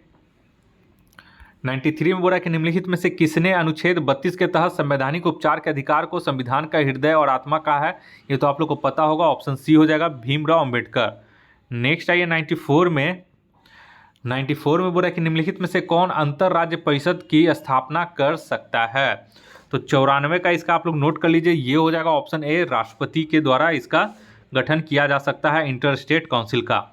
और ये है संविधान के अनुच्छेद 263 के आधार पर राष्ट्रपति के आदेश के अनुसार इसका गठन किया जा सकता है। नेक्स्ट आइए 95 में। 95 में बोल रहा है कि निम्नलिखित राज्य के नीति निर्देशक तत्वों में से कौन सा गांधीवादी आदर्शों पर आधारित है। तो 95 का इसका जो सही आंसर हो जाएगा वो हो जाएगा ऑप्शन ई। देखिए, राज्य के नीति निर्देशक तत्व गांधीवादी विचारधारा पर आधारित है और ये राज्य से अपेक्षा करते हैं कि ग्राम पंचायतों का गठन ठीक है और उन्हें आवश्यक शक्तियां प्रदान की जाएं और ग्रामीण क्षेत्रों में कुटीर उद्योगों को बढ़ावा दिया जाए। गांधीवादी विचार थे। ठीक है, और गरीबों को निःशुल्क विधिक सहायता यहाँ पे बोला जा रहा है। सहकारी समितियों के स्वैच्छिक गठन। ठीक है, और उसके बाद फिर यहाँ पे है कि अनुसूचित जाति एवं जनजाति और समाज के कमजोर वर्गों को शैक्षणिक और आर्थिक हितों का लाभ दिया जाए, बढ़ावा दिया जाए और स्वास्थ्य के लिए हानिकारक नशीली दवाओं मदिरा आदि का प्रयोजन के लिए उपभोग पर प्रतिबंध लगाया जाए। ठीक है, तो यहाँ पे ये भी था, डी नंबर भी था। और गाय बछड़ा और अन्य दुधारू पशुओं की बलि पर रोक और नस्लों में सुधार को प्रोत्साहन दिया जाए। तो यहाँ पे देखिए ए और डी यहाँ पे हो जाएगा गांधीवादी पे, तो उपयुक्त में से एक से अधिक हो जाएगा। नेक्स्ट आइए 96 में। नेक्स्ट क्वेश्चन आइए 96 में। 96 नंबर क्वेश्चन बोल रहा है कि भारत के उपराष्ट्रपति के रूप में नियुक्त होने के लिए किसी व्यक्ति के पास निम्नलिखित में से किस पात्रता का होना आवश्यक नहीं है। तो आवश्यक नहीं है पूछ रहा है, तो उपराष्ट्रपति में बोल रहा है कि वह 35 वर्ष की आयु पूरी कर चुका हो, ये तो सही है। वह लोकसभा का सदस्य निर्वाचित होने के लिए अर्हित हो, ये गलत है। लोकसभा का नहीं, राज्यसभा का सदस्य निर्वाचित होने के लिए अर्हित हो। और वह कोई लाभ का पद धारण नहीं करता हो, ये भी सही है। वह भारत का नागरिक हो, ये भी सही है। तो यहाँ पे केवल ऑप्शन बी गलत है, तो ऑप्शन बी इसका सही हो जाएगा। नेक्स्ट आइए 97 में। 97 बोल रहा है कि लोकसभा अध्यक्ष अपना त्याग पत्र किसे संबोधित करता है। त्याग पत्र किसे देकर किसे संबोधित करता है। तो 97 का यहाँ पे हो जाएगा ऑप्शन बी लोकसभा के उपाध्यक्ष को। लोकसभा के पूरे कार्यकाल के दौरान लोकसभा अध्यक्ष स्पीकर अपने पद पर बना रहता है। ठीक है, तो ये आप लोग ध्यान दीजिएगा। लोकसभा अध्यक्ष अगर अपना त्यागपत्र देगा तो किसे संबोधित करते हुए देगा, तो लोकसभा के उपाध्यक्ष को संबोधित करते हुए देता है। नेक्स्ट आइए 98 में। 98 में बोल रहा है कि संविधान के अनुसार कौन सी स्थान या स्थानों को उच्च न्यायालय के स्थान के रूप में अधिविष्ट कर सकता है। तो 98 का यहाँ पे सही हो जाएगा ऑप्शन ए भारत का राष्ट्रपति। तो संविधान के अनुसार किसी स्थान या स्थानों को उच्च न्यायालय के स्थान के रूप में अधिविष्ट कर सकता है, ये शक्ति किसके प्राप्त है, तो भारत की राष्ट्रपति को। नेक्स्ट आइए 99 नंबर पे। 99 नंबर बोल रहा है कि संविधान के किस अनुच्छेद के तहत राष्ट्रीय आपातकाल घोषित किया जा सकता है?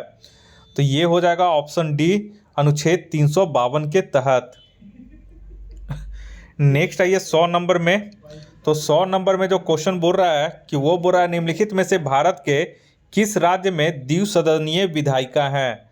तो 100 का यहाँ पे जो हो जाएगा वो हो जाएगा ऑप्शन ई। क्यों? क्योंकि द्विसदनीय विधायिका जो है वो देखिए आंध्र प्रदेश में है, उत्तर प्रदेश में है, उसके बाद आपका कर्नाटक में भी है, केवल पंजाब में नहीं है। तो यहाँ पे एक से अधिक इसका आंसर हो जाएगा। नेक्स्ट आइए 101 में। 101 नंबर में जो क्वेश्चन बोल रहा है वो बोल रहा है कि निम्नलिखित में से किस स्थान पर बिहार विधान परिषद की पहली बैठक बुलाई गई थी? तो 101 का जो इसका सही आंसर हो जाएगा वो हो जाएगा ऑप्शन बी, बांकीपुर में। ठीक है, तो पहली बैठक जो था वो बांकीपुर में बुलाया गया था 20 जनवरी 1913 को। नेक्स्ट आइए 102 में। तो 102 में जो क्वेश्चन बोला जा रहा है वो है निम्नलिखित में से कौन बिहार विधानसभा का पहला अध्यक्ष बना था? तो 102 का यहाँ पे हो जाएगा ऑप्शन ए, बिंदेश्वरी प्रसाद वर्मा, जिन्हें बिंदा बाबू के नाम से भी जाना जाता है। और ये वर्ष 1946 से लेकर के वर्ष 1962 तक बिहार विधानसभा के पहले अध्यक्ष थे। नेक्स्ट आइए 103 में। 103 में बोल रहा है क्वेश्चन कि निम्नलिखित में से कौन सा अनुच्छेद यह प्रावधान करता है कि मंत्रिपरिषद संयुक्त रूप से राज्य विधानसभा के प्रति उत्तरदायी होगा? तो 103 का इसका सही आंसर हो जाएगा ऑप्शन सी, अनुच्छेद 164 में इसका वर्णन किया गया है। नेक्स्ट आइए 104 में। 104 में बोल रहा है कि निम्नलिखित में से किस अधिनियम के तहत बिहार में लोक अदालतों को वैधानिक दर्जा प्रदान किया गया है? तो 104 का इसका सही आंसर हो जाएगा ऑप्शन डी, विधिक सेवा प्राधिकरण अधिनियम 1987 के तहत। नेक्स्ट आइए 105 में। 105 में बोल रहा है कि संविधान सभा के संदर्भ में निम्नलिखित में से कौन से सही नहीं है? तो 105 के यहाँ पे देख लें कि संविधान सभा सदस्यों की कुल संख्या 389 थी, जो कि सही है, और 389 थी, और इनमें से 296 सीटें ब्रिटिश भारत को एवं 93 सीटें रियासतों को आवंटित की जानी थी। दूसरा बोल रहा कुल सीटों में से 93 सीटें रियासतों को दी गई थी, जो कि सही है, दूसरा भी सही है। और प्रांतों को सीटों का आवंटन उनकी संबंधित जनसंख्या के अनुपात में किया जाना था, ये भी सही है, तीसरा भी सही है। और देशी रियासतों के प्रतिनिधित्व का चुनाव अप्रत्यक्ष चुनाव द्वारा किया गया था। ठीक है, तो यहाँ पे देख लें, यहाँ पे रियासतों के प्रतिनिधित्वों को रियासतों के प्रमुख द्वारा नामित किया जाना था। अतः यहाँ पे विकल्प जो डी है, यहाँ पे 1 मिनट रुक जाइएगा, 105 का इसका जो सही आंसर होगा। तो देखिए यहाँ पे एक चीज़ है, यहाँ पे मिस्टेक किया गया था। क्वेश्चन यहाँ पे जो है, यहाँ पे नहीं ये जो है नहीं है। यहाँ पे बोला कि संविधान सभा के संदर्भ में निम्नलिखित में से कौन सा कथन सही नहीं है, सही है क्वेश्चन। ठीक है, तो बोला कि सही नहीं है, तो ए सही है हमारा, बी भी सही है, सी भी सही है, डी जो है गलत है। तो इसलिए ऑप्शन डी इसका सही हो जाएगा, मतलब ऑप्शन इसका डी हो जाएगा। तो देशी रियासतों का जो प्रतिनिधित्व था वो रियासतों के प्रमुख के द्वारा नामित किया गया था। नेक्स्ट आइए 106 में। 106 में बोला कि भारतीय संविधान के अनुच्छेद 3 के तहत संसद अधिकृत नहीं है। ठीक है, तो 106 का इसका जो सही हो जाएगा वो हो जाएगा ऑप्शन ई, उपरोक्त में से कोई नहीं, उपरोक्त में से एक से अधिक इसका सही आंसर हो जाएगा। क्यों? क्योंकि देखिए अनुच्छेद 3 के तहत संसद को अधिकृत किया गया है, तो 5 कार्य के लिए अधिकृत किया गया है। पहला है किसी में से उसका राज्य क्षेत्र अलग करके अथवा 2 या 2 से अधिक राज्यों को मिला करके एक नया राज्य बनाया जाए, तो ये पहला तो सही है। और किसी भी राज्य के क्षेत्रफल में वृद्धि करने के लिए, ये भी सही है। और किसी राज्य का क्षेत्रफल कम करने के लिए, ये भी सही है। और किसी भी राज्य की सीमाओं को परिवर्तित करने के लिए, किसी भी राज्य का नाम नहीं, राज्य की सीमाओं का और नाम भी परिवर्तित करने के लिए, यानी कि डी, ये इसमें से सभी सही है। तो क्वेश्चन में पूछा कि अधिकृत नहीं है, तो सभी अधिकृत हैं, तो उपरोक्त में से कोई नहीं हो जाएगा आंसर इसका। नेक्स्ट आइए 107 में। बोरा निम्नलिखित में से कौन जूस सॉली के सिद्धांत से संबंधित है? तो 107 का इसका सही हो जाएगा ऑप्शन ए नागरिकता। जूस सॉली इसे सामान्यतः जन्मसिद्ध नागरिकता के रूप में जाना जाता है। और जून जो होगा, अगर बोलेगा जूस सैंगिनिस, तो यह जो है यह राष्ट्रीयता कानून का एक सिद्धांत है जिसके द्वारा नागरिकता माता पिता में से दोनों अथवा एक की राष्ट्रीयता या जातीयता द्वारा निर्धारित किया जाएगा। नेक्स्ट आइए 8वां में, निम्नलिखित में से कौन संसदीय सरकार की विशेषता है? तो 108 का इसका जो सही हो जाएगा वो हो जाएगा ऑप्शन ए बहुमत वाले दल का शासन, ये इसकी विशेषता है। नेक्स्ट आइए 9 नंबर में, 109 बुरा निम्नलिखित युगों में से कौन सुमलित नहीं है? तो 109 का इसका जो हो जाएगा ऑप्शन डी अनुच्छेद 29 जो है ये सही सुमलित नहीं है। अनुच्छेद 29 में क्या बोलता है? तो अनुच्छेद 29 बोलता है कि अल्पसंख्यकों की भाषा, लिपि एवं संस्कृति का संरक्षण अनुच्छेद 29 में वर्णन किया गया है। नेक्स्ट आइए 130 में, सॉरी 130 बोल रहा हूँ, 110 में। 110 में बोल रहा है कि निम्नलिखित में से कौन भारतीय संविधान में प्रतिस्थापित एक मौलिक कर्तव्य है? तो 110 का यहाँ पे ऑप्शन ई हो जाएगा। तो अनुच्छेद 51 क के अनुसार यह भारत के प्रत्येक नागरिकों का कर्तव्य होगा। तो मौलिक कर्तव्य जो दिया गया है वो 11 मौलिक कर्तव्य दिया गया है, ठीक है। तो यहाँ पे करों का जो भुगतान करना है वो मौलिक कर्तव्य नहीं है, ठीक है।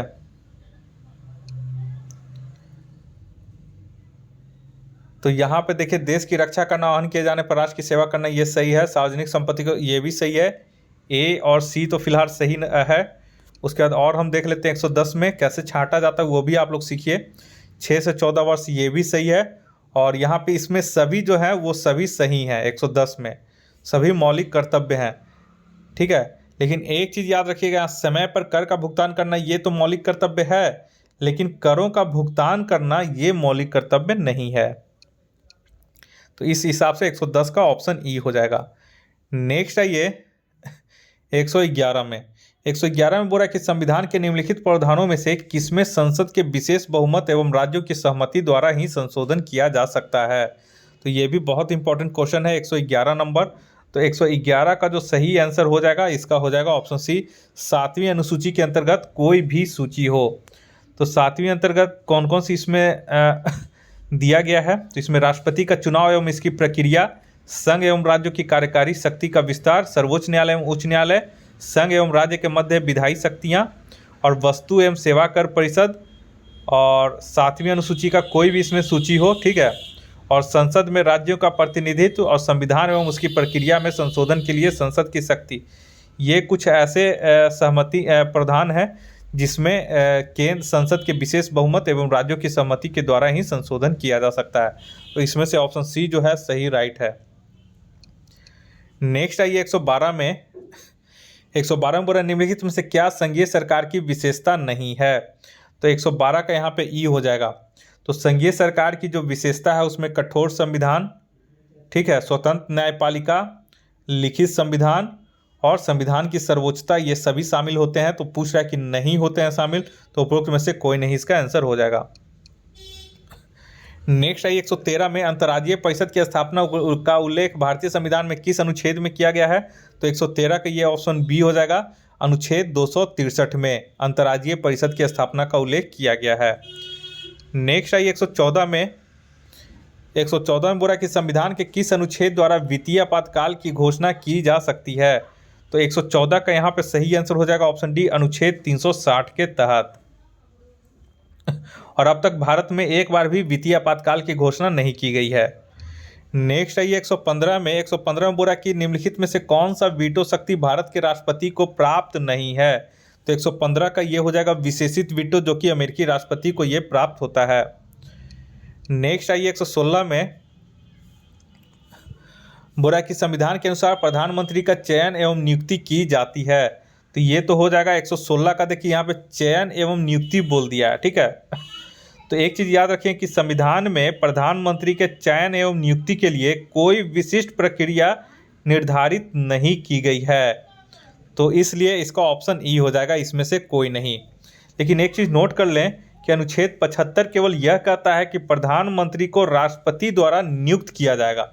अगर केवल आता कि राष्ट्रपति की नियुक्ति कौन करता है तो प्रधानमंत्री हो जाएगा, लेकिन प्रधानमंत्री का चयन एवं नियुक्ति बोला गया है, इसका कहीं भी कोई वर्णन नहीं किया गया है स्पष्ट तरीके से संविधान में। इस वजह से इसका ऑप्शन ई हो जाएगा। 117 में आइए, बोल रहा है अनुपाती न्याय से तात्पर्य है, तो 117 का यहाँ पे ई हो जाएगा। तो देखिए, सामाजिक और आर्थिक न्याय के मिले जुले रूप को अनुपातिक न्याय कहा जाता है। तो सामाजिक और आर्थिक न्याय के मिले जुले रूप को, तो यहाँ पे ठीक है। और सामाजिक न्याय का अर्थ है हर व्यक्ति के साथ जाति, रंग, धर्म, लिंग के आधार पर बिना भेदभाव किए समान व्यवहार। वहीं आर्थिक न्याय का अर्थ है संपदा, संपत्ति एवं आय का विषमता को दूर करने के साथ साथ सबका समान व्यवहार। तो इस हिसाब से ए और बी दोनों हो जाएगा, तो उपरोक्त में से यहाँ पे एक से अधिक। नेक्स्ट आइए 18 नंबर में, बोला कि उच्च न्यायालय के न्यायाधीशों को पद से हटाया जाना संबंधित प्रावधान किस देश के संविधान से लिया गया है। तो ये इंपॉर्टेंट क्वेश्चन है। 118 का हो जाएगा बी, संयुक्त राज्य अमेरिका से इसका ये प्रावधान लिया गया है। ठीक है। और नेक्स्ट आइए, और राष्ट्रपति पर महाभियोग भी यूएसए के संविधान से लिया गया है। नेक्स्ट आइए 119 में, 119 में बोला कि छठी अनुसूची में वर्णित राज्यों में निम्नलिखित में से कौन शामिल नहीं है। तो 119 का यहाँ पे हो जाएगा ऑप्शन सी, मणिपुर जो है इसमें शामिल नहीं है। तो छठी अनुसूची में कौन कौन से राज्य शामिल हैं, तो असम, त्रिपुरा, मेघालय और मिजोरम। और जबकि 5वीं अनुसूची क्षेत्रों और अनुसूचित जनजातियों के प्रशासन और नियंत्रण के बारे में है। ठीक है। तो 5वीं अनुसूची पूछेगा किससे संबंधित है, तो 5वीं जो अनुसूची है वो अनुसूचित क्षेत्रों और अनुसूचित जनजातियों के प्रशासन से संबंधित है। नेक्स्ट आइए 120 में, बोरा की निम्नलिखित युगों में से कौन सही सुमलित नहीं है। तो प्रारूप समिति के अध्यक्ष तो भीमराव अम्बेडकर, ये तो सही सुमलित हैं। दूसरा बोरा मौलिक अधिकार के उप समिति के अध्यक्ष कौन थे, तो यहाँ पे जो सरदार वल्लभ भाई पटेल जो थे मौलिक अधिकार एवं अल्पसंख्यक समिति के अध्यक्ष थे, तो ये भी और प्रक्रिया नियम समिति के जो अध्यक्ष थे वो डॉक्टर राजेंद्र प्रसाद थे, सही हैं। ठीक है। 120 का बोल रहे हैं। और संघीय संविधान समिति के तो जवाहरलाल नेहरू थे। तो यहाँ पे मौलिक अधिकार उप समिति बोला, जबकि यहाँ पे मौलिक अधिकार और अल्पसंख्यक समिति के अध्यक्ष थे सरदार वल्लभ भाई पटेल। तो यहाँ पे ये गलत है। ठीक है। तो ऑप्शन बी इसका हो जाएगा ऑप्शन। नेक्स्ट आइए 121 में, 121 में बोला कि संविधान के किस भाग को भारत का मैग्ना कार्टा की संज्ञा दी जाती है। तो 121 का हो जाएगा ऑप्शन बी, मौलिक अधिकार को भारत का मैग्ना कार्टा की संज्ञा दी गई है। ठीक है। नेक्स्ट आइए 122 में, 122 में बोल रहा है कि प्रोटेम स्पीकर सामान्यतः किसे नियुक्त किया जाता है। तो 122 का हो जाएगा ऑप्शन सी, नवनिर्वाचित लोकसभा के वरिष्ठतम सदस्यों में से एक को। नेक्स्ट आइए, और 17वीं लोकसभा 2019 का प्रोटेम स्पीकर किसे बनाया गया था, तो ये मध्य प्रदेश के टीकामठ से भाजपा सांसद डॉक्टर वीरेंद्र कुमार को बनाया गया था। लेटेस्ट वाला है इसलिए बता दिया। नेक्स्ट आइए 23 में कि राष्ट्रपति के अध्यादेश जारी करने की शक्ति किस अनुच्छेद के तहत वर्णित है। तो ये आप लोग को पता होगा, ऑप्शन सी हो जाएगा, अनुच्छेद 123 के तहत।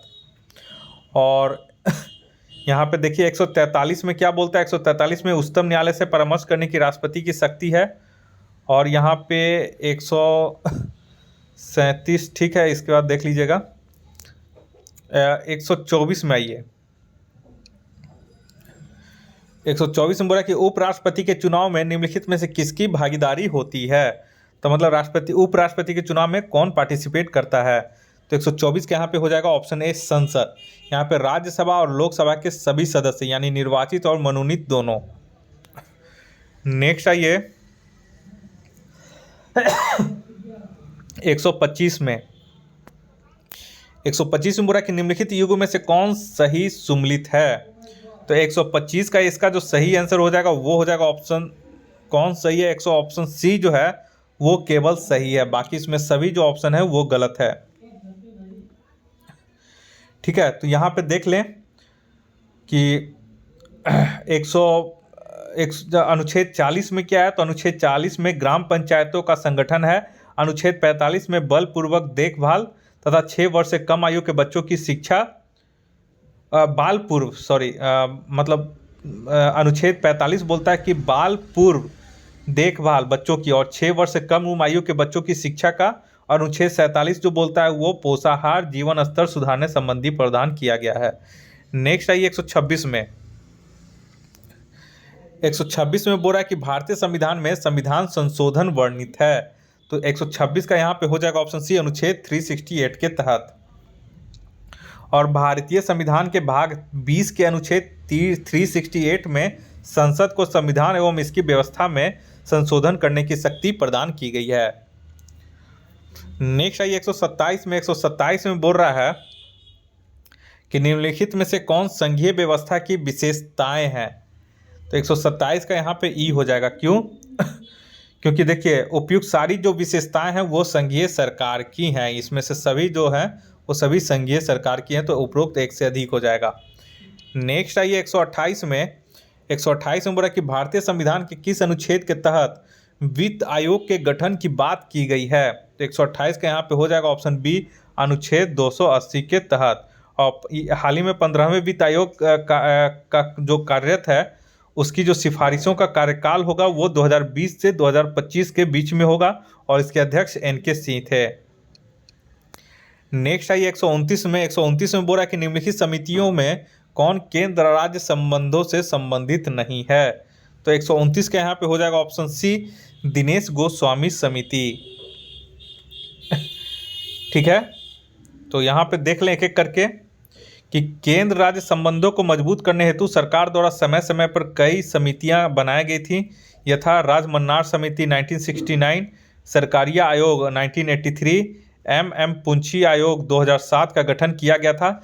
जबकि दिनेश गोस्वामी ताराकुंड समिति तथा इंद्रजीत गुप्ता समिति का संबंध चुनाव सुधार से है। नेक्स्ट आइए 130 में।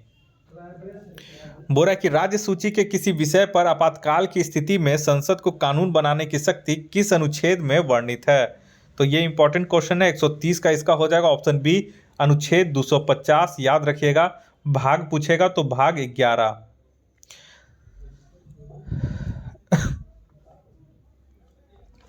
नेक्स्ट आइए 131 में।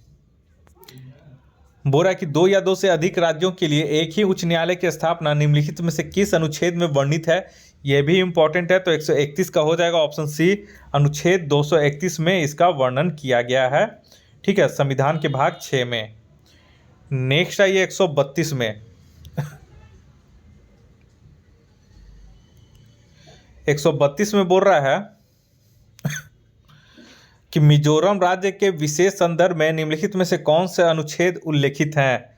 तो 132 का इसका सही आंसर हो जाएगा ऑप्शन बी, अनुच्छेद 371 के जी में। नेक्स्ट आइए 133 में। 133 में बोल रहा है कि भारतीय संविधान के अनुच्छेद 351 में वर्णित है। तो क्या कहा गया है अनुच्छेद 351 में। तो 133 का हो जाएगा ऑप्शन सी, हिंदी भाषा के विकास के लिए इसमें निर्देश दिए गए हैं।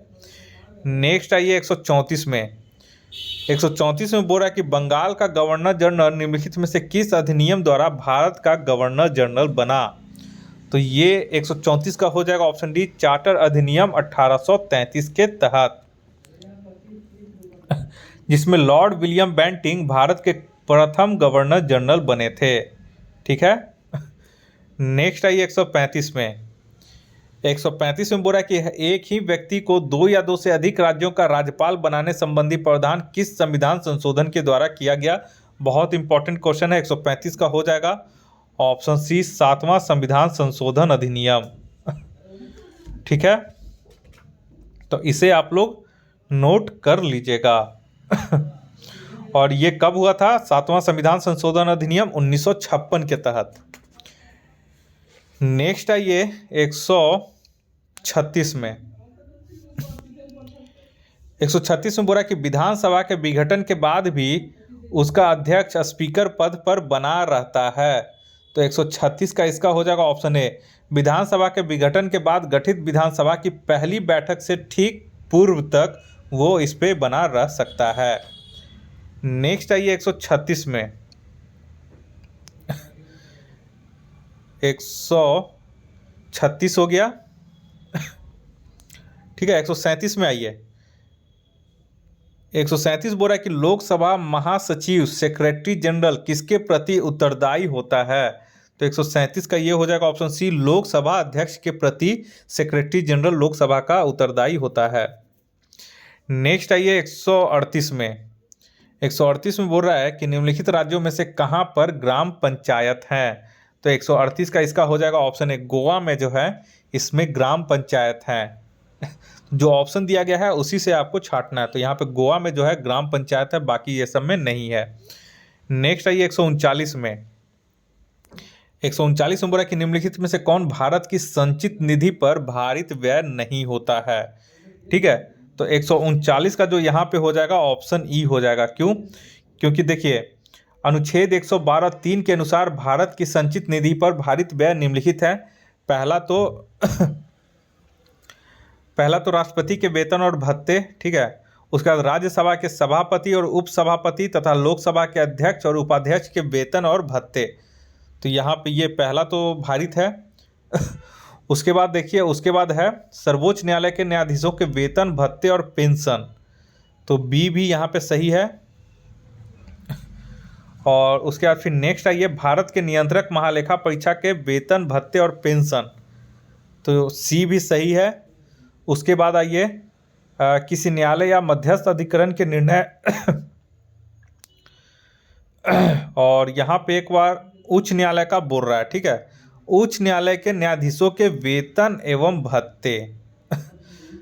तो यहाँ पे एक चीज़ हमको डिटेल यहाँ पे देखना पड़ेगा उच्च न्यायालय वाला में। ठीक है, तो यहाँ पे आप लोग को मैंने जो बताया था ए बी सी सही है। ठीक है, उच्च न्यायालय के न्यायाधीशों के वेतन एवं भत्ते जो हैं वो नोट कर लीजिएगा कि उच्च न्यायालयों के न्यायाधीशों के वेतन और भत्ते जो है वो राज्य के संचित निधि से दिए जाते हैं। ठीक है, पेंशन जो है उच्च न्यायालय के पेंशन उच्च न्यायालय के न्यायाधीशों के वेतन एवं भत्ते जो है वो आपका किस पे, राज्य के संचित निधि पे है। ठीक है, तो यहाँ पे डी जो है इसका सुधार कर लीजिएगा। 139 का डी ऑप्शन इसका मतलब गलत हो जाएगा। तो यहाँ पे नहीं बोल रहा है, तो डी जो है वो भारत के संचित निधि पे भारित नहीं होते हैं, जबकि ये राज्य के संचित निधि पे भारित होते हैं। तो ऑप्शन डी इसका राइट ऑप्शन हो जाएगा। नेक्स्ट आइए 140 में। बोल रहा है कि निम्नलिखित में से किस अनुच्छेद के अंतर्गत अवशिष्ट शक्तियों का उल्लेख किया गया है। तो 140 का इसका सही आंसर हो जाएगा ऑप्शन बी, अनुच्छेद 248 के तहत अवशिष्ट शक्तियों का उल्लेख किया गया है। ठीक है, नेक्स्ट आइए, और इसका उल्लेख जो है वो 7वीं अनुसूची में किया गया है। नेक्स्ट आइए 141 में। भारत के निर्वाचन आयोग के कार्य हैं। तो भारत के निर्वाचन आयोग के क्या कार्य हैं, तो इसके बहुत सारे कार्य हैं। तो यहाँ पे 141 का यहाँ पे ई हो जाएगा। क्यों? क्योंकि देखिए भारतीय संविधान के अनुच्छेद 324 के तहत निर्वाचन आयोग के बारे में उपबंध किया गया है और निर्वाचन आयोग की स्थापना 25 जनवरी 1950 को किया गया था। और इसके जो कुछ कार्य हैं वो यहाँ पे संसद तथा राज्य विधानमंडलों के सभी चुनाव करवाना और निर्वाचन क्षेत्रों का परिसीमन करना निर्वाचन आयोग का ही कार्य है, और मतदाता सूची तैयार करना भी भारत के निर्वाचन आयोग का कार्य है। ठीक है, और उसके बाद यहाँ पे जो दिया गया है वो एक चीज़ आप लोग को देख लेते हैं एक एक करके। उसके बाद बोल रहा है इसमें, हाँ तो इसका आप लोग देख लें एक बार, आंसर सही आंसर मिल गया है। तो भारत के निर्वाचन आयोग के कार्य क्या है, तो संसद तथा राज्य विधानमंडलों के सभी चुनाव करवाना, ये सही है। राष्ट्रपति तथा उपराष्ट्रपति है तो चुनाव करवाना, ये भी सही है। सी नंबर जो है यहाँ पे गलत है। किसी राज्य में स्वतंत्र एवं निष्पक्ष चुनाव के लिए अनुकूल दशा न होने पर राष्ट्रपति शासन लगाए जाने की संस्तुति करना, ये जो है ये गलत है। यहाँ पर राज्य में राष्ट्रपति शासन की संस्तुति राज्य के राज्यपाल के द्वारा ही की जा सकती है। और यहाँ पे डी जो है ये सही है। तो कौन से कार्य सही है, तो उपयुक्त में से एक से अधिक इसमें आयोग के कार्य हैं जो सही हैं। तो ऑप्शन ई इसका हो जाता। नेक्स्ट आइए 142 में। तो 142 में एक बार देख लेते हैं हम लोग। हाँ, 142 में देखिए बोल रहा है क्वेश्चन कि सिंधी को किस संविधान संशोधन के माध्यम से 8वीं अनुसूची में शामिल किया गया था। तो 42वां का जो इसका सही आंसर हो जाएगा ऑप्शन ए हो जाएगा। 21वां संविधान संशोधन के द्वारा इसको सिंधी को 8वीं अनुसूची के तहत इसमें शामिल किया गया था। ठीक है, तो देखिए एक चीज़ नोट कर लीजिएगा कि वर्तमान में 8वीं अनुसूची में संविधान द्वारा मान्यता प्राप्त 22 प्रादेशिक भाषाओं का उल्लेख किया गया है और इस अनुसूची में आरंभ में कुल 14 भाषाएं थी और 21वें संविधान संशोधन अधिनियम 1967 यानी 1967 के द्वारा सिंधी को और 71वें संविधान संशोधन अधिनियम 1992 के द्वारा नेपाली, कोंकणी, मणिपुरी को तथा 92 यानी कि 92 संविधान संशोधन अधिनियम 2003 के द्वारा बोडो, डोगरी और मैथिली तथा संथाली को 8वीं अनुसूची में शामिल किया गया था। नेक्स्ट आइए 143 में बोल रहा है कि निम्नलिखित कथनों में से कौन राज्यसभा के विषय में सही है। तो 143 का हो जाएगा ऑप्शन डी, संविधान के अनुच्छेद 80 में इसके गठन का प्रावधान किया गया है। नेक्स्ट आइए 144 में कोई भी संविधान संशोधन कानून भारतीय सर्वोच्च न्यायालय द्वारा असंवैधानिक घोषित किया जा सकता है यदि वह, तो 144 का हो जाएगा यदि वह ऑप्शन बी, विधि के समक्ष समता के अधिकार को भाग 3 से हटाकर संविधान में अन्यत्र कहीं रखता है तो। ठीक है, तो ये भी एक तरह से इम्पॉर्टेंट कंसेप्चुअल क्वेश्चन है। नेक्स्ट आइए 145 में 145 में बोला कि कौन इसमें से सुमलित नहीं है। तो 145 का इसमें से बी जो है ये सुमलित नहीं है। शेयर बाजार जो है वो समवर्ती सूची नहीं है, जबकि ये जो है ये संघ सूची का विषय है। बाकी इसमें सभी जो हैं वो सही हैं। नेक्स्ट आइए 146 में 146 में बोल रहा है कि निम्नलिखित में से किन अनुच्छेदों को राष्ट्रीय आपातकाल के दौरान निलंबित नहीं किया जा सकता है। तो 146 का यहाँ पे याद कर ले ऑप्शन सी, अनुच्छेद 20 और 21 जो है वो राष्ट्रीय आपातकाल के दौरान भी निलंबित नहीं किया जा सकता है। नेक्स्ट आइए 147 में बोल रहा है कि निम्नलिखित में से कौन 21वें विधि आयोग के अध्यक्ष हैं। तो 147 का इसका हो जाएगा ऑप्शन बी, न्यायमूर्ति बलबीर सिंह चौहान। ठीक है,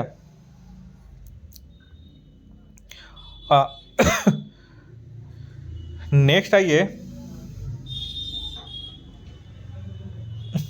और एक चीज़ याद रखिएगा कि न्यायमूर्ति बलबीर सिंह चौहान की अध्यक्षता में 21वें विधि आयोग का गठन किया गया और इस आयोग का कार्यकाल जो है वो 1 सितंबर 2015 से लेकर के 31 अगस्त 2018 तक था।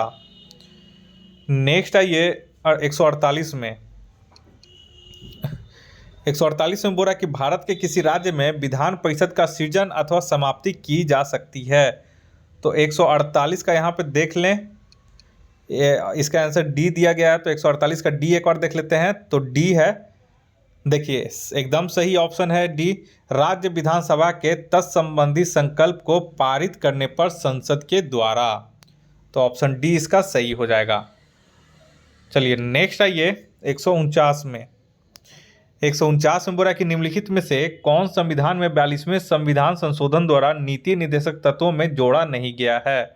तो 149 के यहाँ पे हो जाएगा ऑप्शन सी, समान नागरिक संहिता को 42वें संविधान संशोधन द्वारा नीति निर्देशक तत्व में नहीं जोड़ा गया है।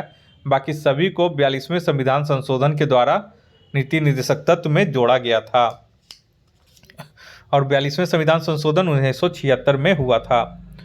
नेक्स्ट आइए और इस टेस्ट का आखिरी क्वेश्चन है 150 नंबर क्वेश्चन, भारतीय संविधान का बृहद होने का कारण क्या है। तो इसका हो जाएगा ऑप्शन ई, क्यों? क्योंकि भारतीय संविधान के बृहद होने का कारण यह है कि इसमें संघ तथा राज्य दोनों सरकारों का संविधान है। ठीक है, तो ये तो हो गया। और संविधान में बार बार संशोधन हुए हैं, ये भी सही है। 150 का इसमें ये भी सही है। ठीक है, और उसके बाद यहाँ पूरा यह एक बड़े देश के शासन से संबंधित है, तो ये भी सही है। तो एक से अधिक इसका सही आंसर हो जाएगा, इसलिए ऑप्शन ई हो जाएगा। तो दोस्तों इस तरह से करके मैं अभी और टेस्ट लाने वाला हूँ दृष्टि का। यहाँ पे हमारे पास देखिए हिंदी, इंग्लिश यहाँ पे हमारे पास हिंदी इंग्लिश दोनों में उपलब्ध है, लेकिन चूंकि सब्सक्राइबर हमारे ज़्यादातर हिंदी ही हैं, तो इस वजह से मैं इसका टेस्ट जो है केवल हिंदी में लाता हूँ अपने चैनल पे। तो हिंदी मीडियम वालों को ज़्यादा फ़ायदा होगा हमारे यूट्यूब चैनल से। और अगर आप लोग हिंदी समझते हैं तो ज़रूर इस वीडियो को टेस्ट को देखें, क्योंकि जो दृष्टि पब्लिकेशन का जो दृष्टि का जो BP 67th BPSC का प्रैक्टिस से जो उतारा गया है, ये आपको CDPO और 67th BPSC के लिए दोनों के एग्ज़ाम के लिए सामान्य रूप से उपयोगी है। और इसका बहुत ही अच्छा एक्सप्लेनेशन इसमें किया गया है। तो आप लोग भी इस वीडियो को देखें और लाभ उठाएं अपने एग्ज़ाम से, ताकि एग्ज़ाम में आप लोग को आसानी हो क्रैक करने में, ठीक है। तो अगर आप हमारे इस चैनल पर नए हैं तो कृपया करके इसी तरह का टेस्ट सीरीज पाने के लिए आप हमारे इस चैनल को सब्सक्राइब कर लें, ताकि मैं कोई भी वीडियो अपलोड करूं तो उसका नोटिफिकेशन सबसे पहले आप तक पहुंच सके। तो ये मैंने दृष्टि का टेस्ट नंबर 3 से शुरू किया है, जो कि अभी दृष्टि की तरफ से सेक्शनल टेस्ट सीरीज चलाया जा रहा है, उसी का है, ठीक है। तो और भी मैं टेस्ट इसमें लाऊंगा, तो 3 है, तो उसके बाद फिर मैं 1 और 2 लाऊंगा, फिर 4 और 5 लाऊंगा। तो अभी और मैं टेस्ट इसमें अपलोड करूंगा, तो आप लोग हमारे इस चैनल के साथ बने रहें। इस वीडियो को देखने के लिए आप लोग का बहुत बहुत शुक्रिया। आपका दिन मंगलमय हो। धन्यवाद।